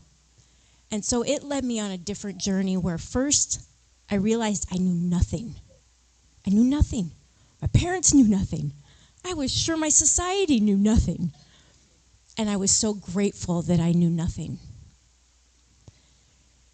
And as this path I actually stepped away from everything. People don't need to do that. I did. Other than I have 5 children, I did not step away from them. But I sat there with this space, which I had never given myself, to say, what is this? Who am I? Because I can't tell the difference between who I am and the person next to me. And I got quiet for a very long time, and it was beautiful. And one day there was a thought, because the mind got very silent. So the thoughts that then arise are ones you take action on. They're more that inspired action. And there was this thought about bringing consciousness to corporations, and I thought, no, that's weird. That's really weird. If it would have said bring it to the medical world, I get that. That's my background. That's my jam. Business? I don't know anything about business. And so I said to this greater aspect that we all are, you got to bring me the people and you got to show me the way. And within 3 weeks, I met the most miraculous business partner. And part of my story here with meditation has allowed me to step into a world I know nothing about. And at first, that's a little uncomfortable. But when you get past yourself, you realize actually not knowing anything brings a childlike wonder and attitude to question everything. Because awareness, you start to replace the rules with awareness, and you find freedom. And that freedom gives us the ability to manifest our dreams, to help others manifest their dreams. And so through this work of meditation, then bringing it into corporations and teams, which is, it's an aspect of what we do, but the way people then engage not only with themselves, but their family. We are not a parenting company, and they parent different. Everything changes, and they get more done without doing more. And the level of stress comes down, and it's something you notice that, it's a gradual, they'll say, that used to trigger me. Now it doesn't. We're losing money, but I'm weirdly okay with it. Right? The focus is different. They realize the power that they not only have, but that we truly are. And they engage with people differently. They see them differently. They have greater compassion and love for them differently. And decisions start to become made from love rather than fear. And those outcomes are drastically different. So we encourage not just the time of meditation, but that life is a living meditation. Taking that breath before you answer an email, infusing an email with love. I mean, who would think to do that? You'd be surprised how the person on the other end receives it. Going to your car, picking up your child, just being with them and trusting. The other thing I think meditation does is opens up that window to trust. A great deal, not only in others, but in ourselves.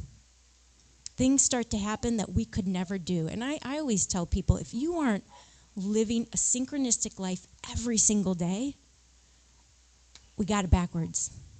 We got it backwards, because they should be, the universe will work for you if you get back.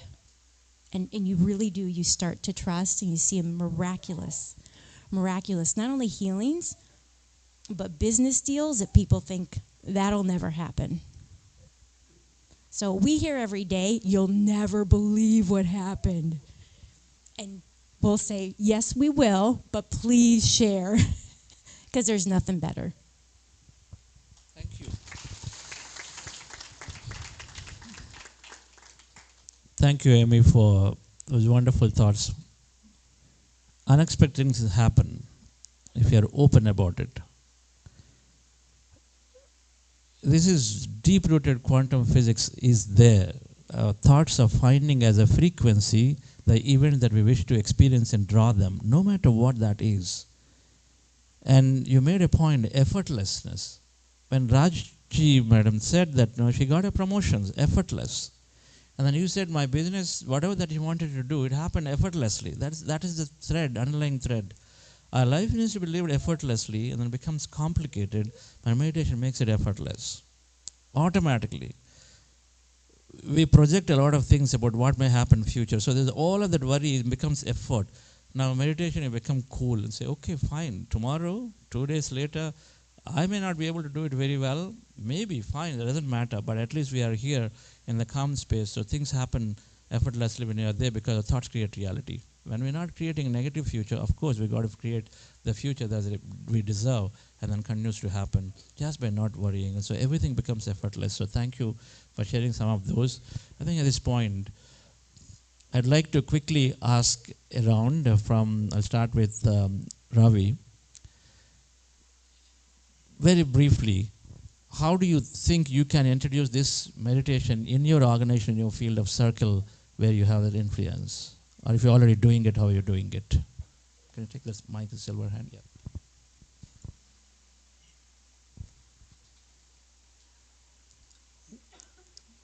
I feel that whoever you're working with within an organization or with any vendors or any team members,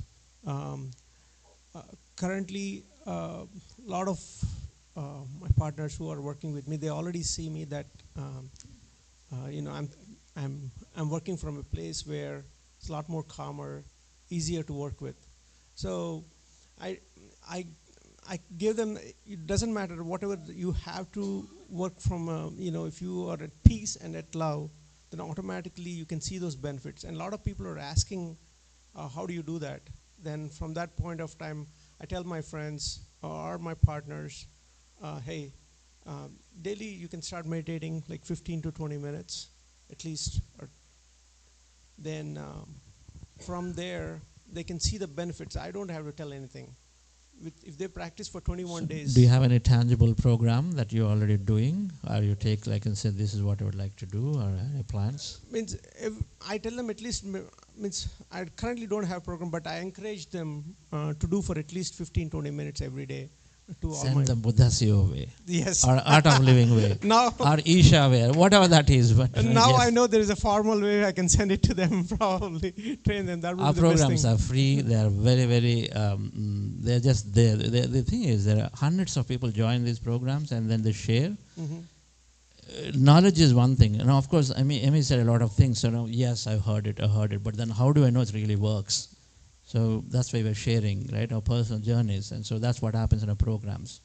And so many people are taking that as, yes, I too can do it. It's because that belief is there. Thank you.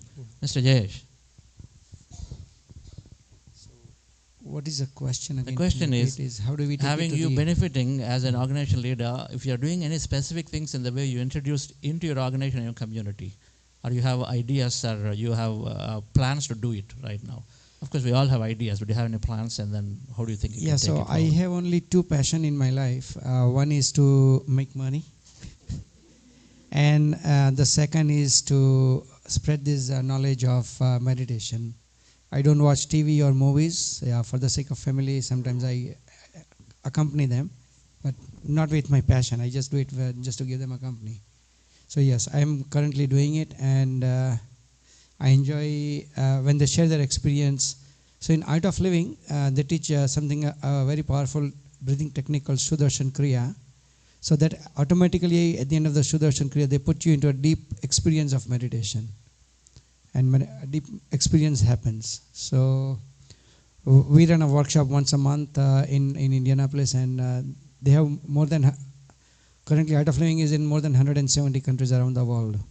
And if you remember, last year we had what you shared earlier, the group meditation power is very effective. So Art of Living celebrates this group meditation every 5 years. Last year it was in Washington, D.C., and there were more than 1 million people got together and meditated. Before that it was in New Delhi. There were more than 3.7 million people that did the group meditation, along with few other programs. So yes, meditation brings a transformation in the bigger energy. Thank you. We hope that you are going to be actually having to every hotel employee of yours. If there is simple, then I think they can take it. If it's scientific, they are ready to accept it. Yeah, so I do share with them. Some of them happily accepts it and takes the workshop. Some of them are a little hesitant. So sometimes we have to put our effort. Then let the destiny ours and theirs wherever it takes it. Yes. But yes. Where your attention goes, there the energy flows, the manifestation happens. So transferring a flyer, a lot of times we get flyer, we just say send it. And I tell people, please make extra effort, a little bit phone call, 10 minutes more on that person, your attention is there, that means your energy is there. They got to come into it a lot more faster. So thank you for influencing your leaders and employees. Thank you. Ravi, Brent. Your plan to introduce this to your team, or if you're already doing it in your team and communities? So again, relatively new to the Buddha CEO practice. Doesn't matter, any meditation is fine. Yeah, so did have an experience with a senior executive in my company who worked for Fannie Mae, a large organization in the world, and we sat, watched the video, listened to Chandra, listened to you, guide us through the music, and the result was unbelievable. So this was just a couple days ago. And so I feel that the journey that I've been on the 15 years, where I've learned things like believe in something with all your heart, the universe will conspire to make it happen. The Alchemist. That is my story. I believed everybody would use it. They use it. The idea that giving is the highest form of living. In my practice, okay, I'll just tell you, I'm an alcoholic. I go to AA, and we don't typically disclose that, but if there's anybody suffering, it's a disease, and there's help. And I sought the help because I was dead. I was charcoal inside. And what I've learned through this practice is, having had a spiritual experience, I'm vaulted into the fourth dimension. Quantum, I'm a mathematician. I study quantum. I understand it. Everything that we're hearing today is alive and well in my experience. And the serving component, when I'm screwed up in the head and I'm just focused on self-absorbed, selfish, all I have to do is think about somebody else. All I have to do is reach out. And immediately, that distraction is beginning to change the synapses in the brain. So I've dedicated service work for the last 11 years to the corrections facilities in my community. And I go in once a week, every Tuesday night. It is part of my passion. Thank you. And it's making a difference. Wonderful. I think this is a great way to introduce and say, you're saying, take up service, and that, of course, fundamentally changes something in our brains. In our Vedic models, we call it, there's the pleasures of the body, pleasures of the mind, pleasures of the intellect, pleasures of who you are, pleasures of all that is. Service is taking care of all that is, because we are fundamentally that. We are embracing the outermost ring. Right? Each one is greater than the other, and then we are going to get there in experiences. But yes, when people say, I'm not sure what to do, we ask them to take service. And then, of course, then you know exactly where you want to go. Thank you for sharing that, and wonderful. Let me, yes, give it to Raji Madam. Raji Madam. Thank you. Hi, Chandra sir, thank you.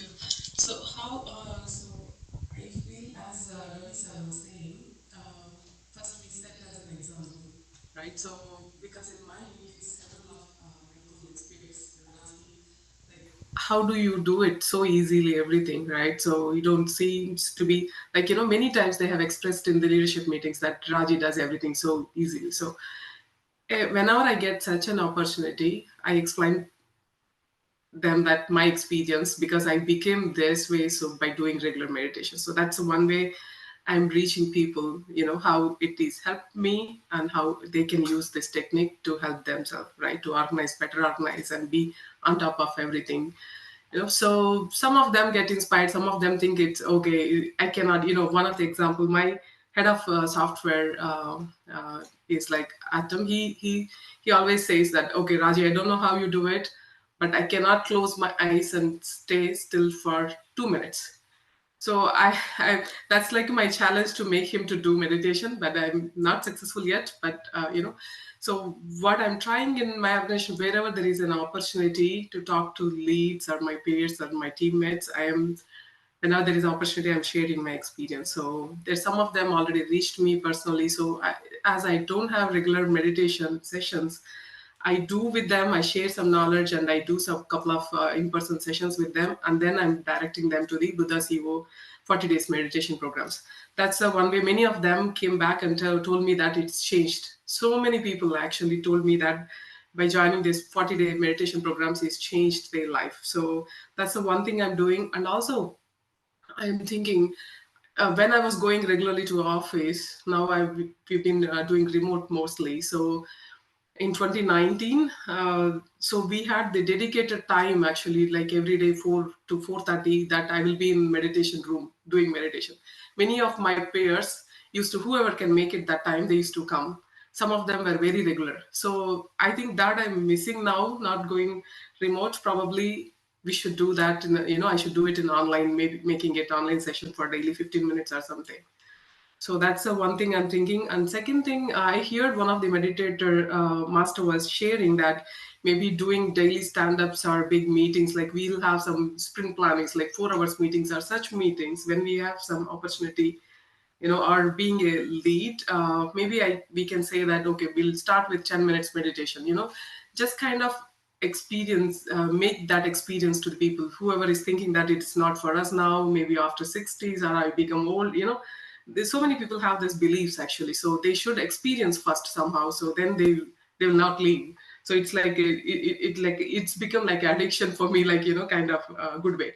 So it should make it a good habit for them. Until then, we should try to constantly help them to realize. And today I have many takeaways from Lawrence ma'am, that we have to create goals and be prepared, and always make a meditation simple. So I think that is already, we have this technique, and anapanasati meditation, it's always very simple, and that we have, and remain rooted in science. So I'm getting a lot of guidance from Buddha CEOs that how to make this as a explanation with scientific information. So that I'm going to take it and also measure the benefits. This is an amazing thing. So we should measure the benefits and take this feedback. And I think we should everybody appreciate in the corporate world with metrics. So I think that's the one thing I'm going to focus moving forward.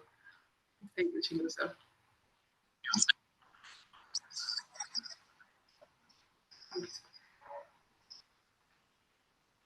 Lot can be expanded. We do sessions on this to how to introduce into the corporates. We do sessions online again.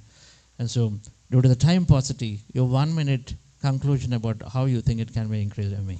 How it can what? How this can be further enhanced, introduced into organizations.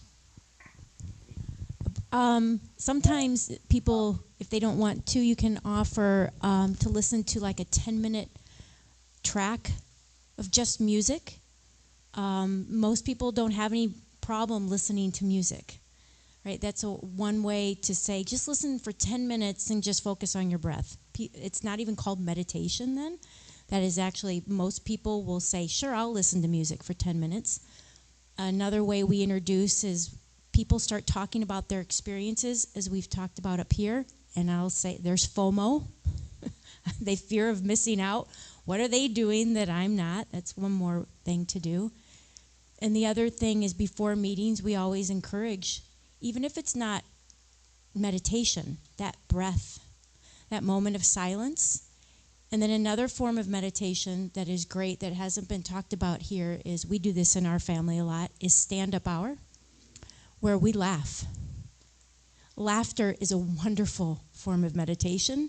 And if you have somebody in your company that is hilarious, give them the floor. The whole entire room will change. And the decisions you make from there will be very impactful. Thank you very much. That's wonderful to lay out some more benefits there. So dear friends, meditation can be introduced, and here we have area of experts who are practicing successful, but then practicing meditation of some kind or the other. It needs to be talked about. It needs to be brought out from, like Lawrence mentioned. Everybody's practice, but we need to bring it up there. Talk about it, because when we talk about our experience, of course, others are inspired. It's not a theory, right? And then many benefits that are said, many things like introduced in meetings, before meetings, lunch on brown bag lunches, and then talking to them about stuff that you are doing, laughter, many things are there. But I think if you have that intent, the first thing is that intent is there, things are going to come automatically. If that this has to be there, that I am introducing, automatically thoughts create reality. So thank you so much for joining and then doing this. And we will share the points again. So let's conclude it here because it's quite late. And please stay here. Please stay here, Watson. Please stay here.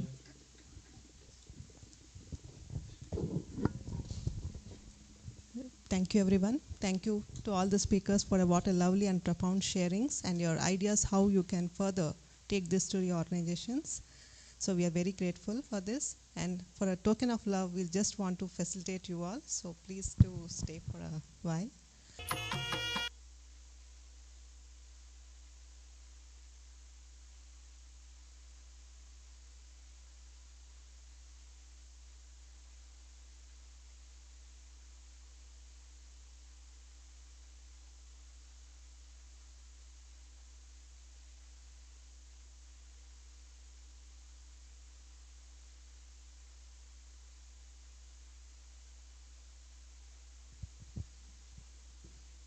So friends, before moving on to the next segment, we'll have 15 minutes of meditation.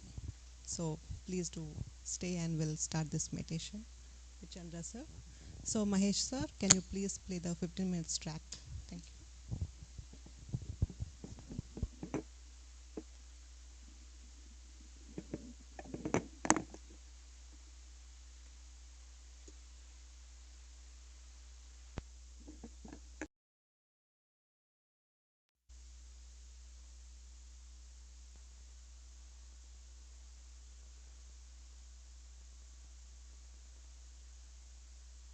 Okay, friends, after this meditation, we'll be having a lunch break. So, yeah, so you can go and have a lunch and then we'll start with the second part, that is the holistic health excellence. Thank you.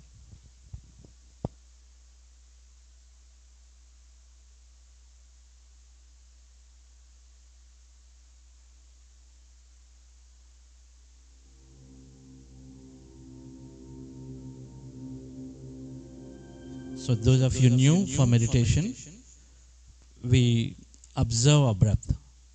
Anybody here who joined after the first meditation segment? All right, okay, so the meditation is to empty the mind. So we close our eyes and observe the breath. Anywhere in the nose as a reference point, we simply sit down, close your eyes, and then observe that breath, the natural breath that is going in and coming out. When you observe the breath anywhere in the nose as a reference, slowly, slowly mind is becoming empty. The goal is to empty the mind. And then just by observing, mind, the thoughts come down, and then mind is empty. And be in that empty space, witness it, become aware of it. In case there are thoughts, and thoughts will come, bring your attention back to the breath. That's the process. And then you do for that, you remove the spectacles, you put your fingers into fingers, and rest your hands in your lap comfortably, and cross your feet at ankle. Cross your feet at ankle. So that's the posture. Be very comfortable in your body. If required, take back support. Right? You know, you are there, the chair. So back support is fine. No need to be spine and being to be erect. Just be fine. Be comfortable, and then we observe the breath, and then go into this meditation. When thoughts come, again come back to the breath. All right, friends, relax yourself.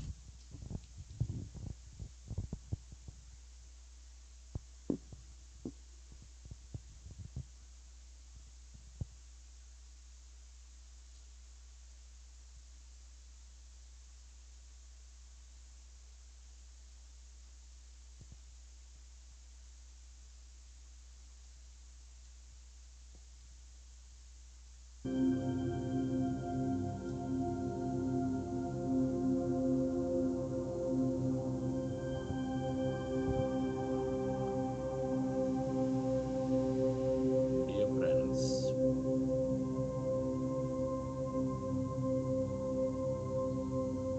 we are going into powerful group meditation.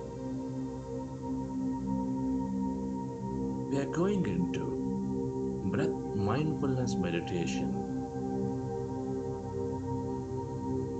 With your eyes closed, fingers crossed into each other, rest your hands comfortably in your lap. Observe your normal, natural in-breath and the out-breath.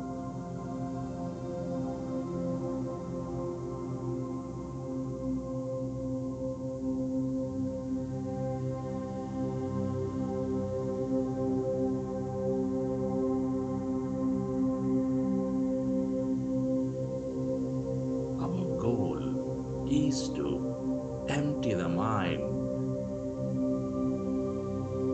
When we observe our breath, the mind becomes empty.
exhalation.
Be with your breath.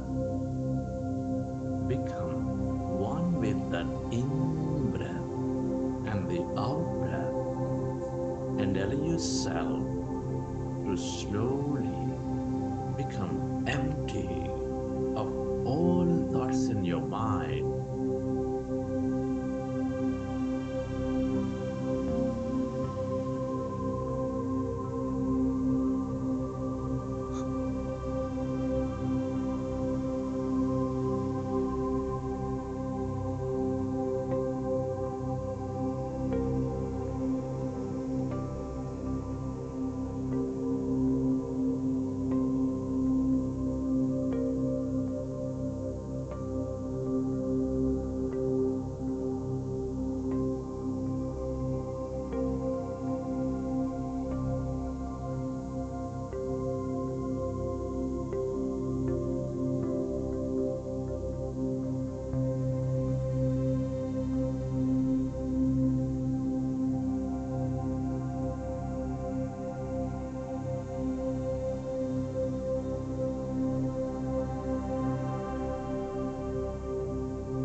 It is natural to have thoughts. When you recognize your thinking, go back to observing your breath and allow yourself to slowly become empty.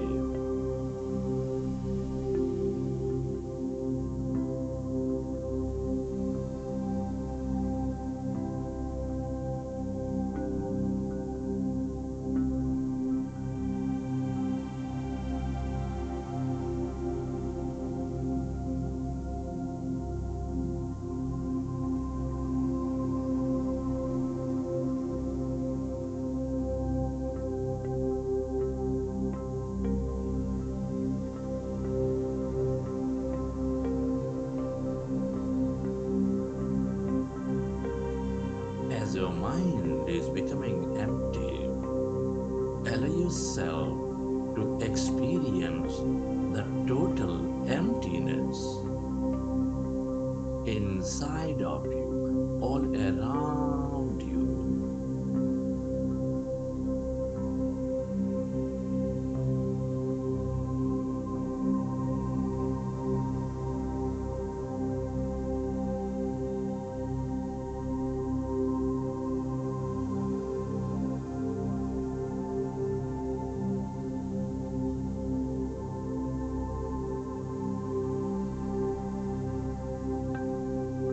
The longer we are in this emptiness, the more we channelize that energy into our generous present moment, the more we develop mindfulness.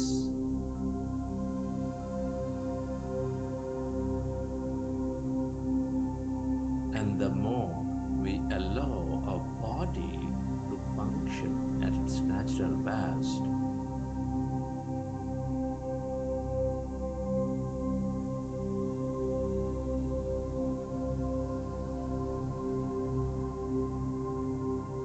Merge into your breath, merge into that emptiness all around.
Your mind is becoming empty, allow yourself to experience that emptiness, that blackness, where there's no body, where there's no thing.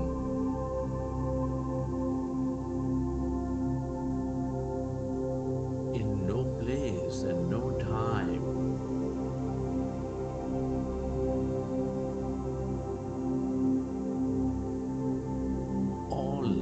Emptiness is energy. This is the field of infinite quantum field of energy.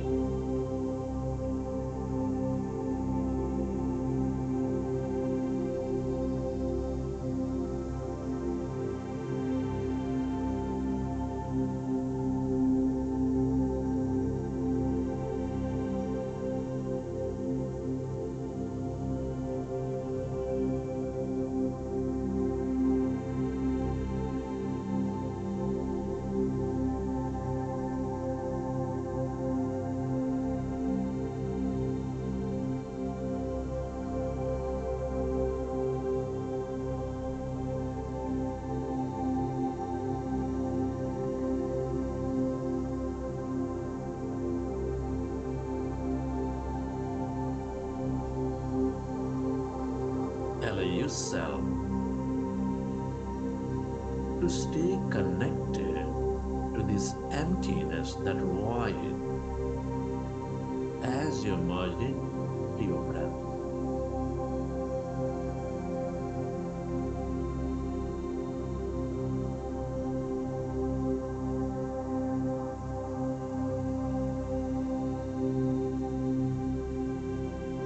The more you are in this emptiness, the more clearer you become, the more intuitive you become.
At this time, I would like you to express gratitude to all things and everybody.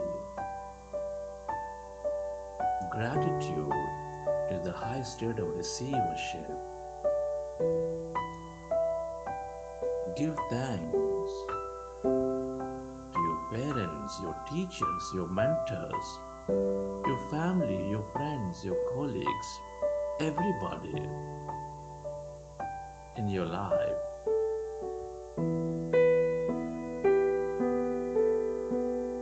Can you express gratitude to this grand nature, the bird, the fish, and the animals?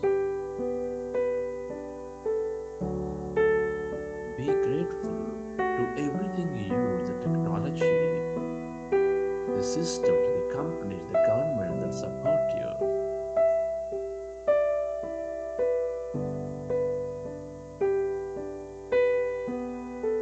Your gratitude to yourself and to this intelligent universe for helping us experience life more.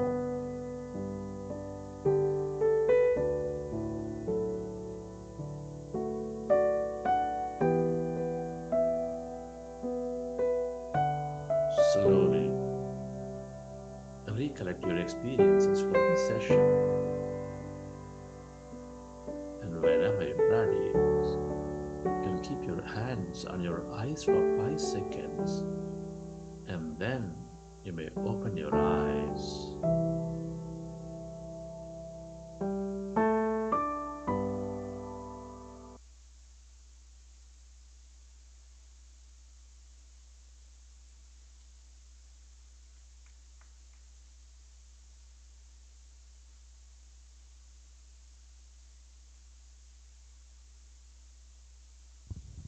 Thank you, everyone. So let's have a lunch break. So please help yourself. So we have the lunch provided in the left side if you go outside, and then we'll meet you soon after 30 minutes. Thank you. Okay, 40 minutes. Thank you.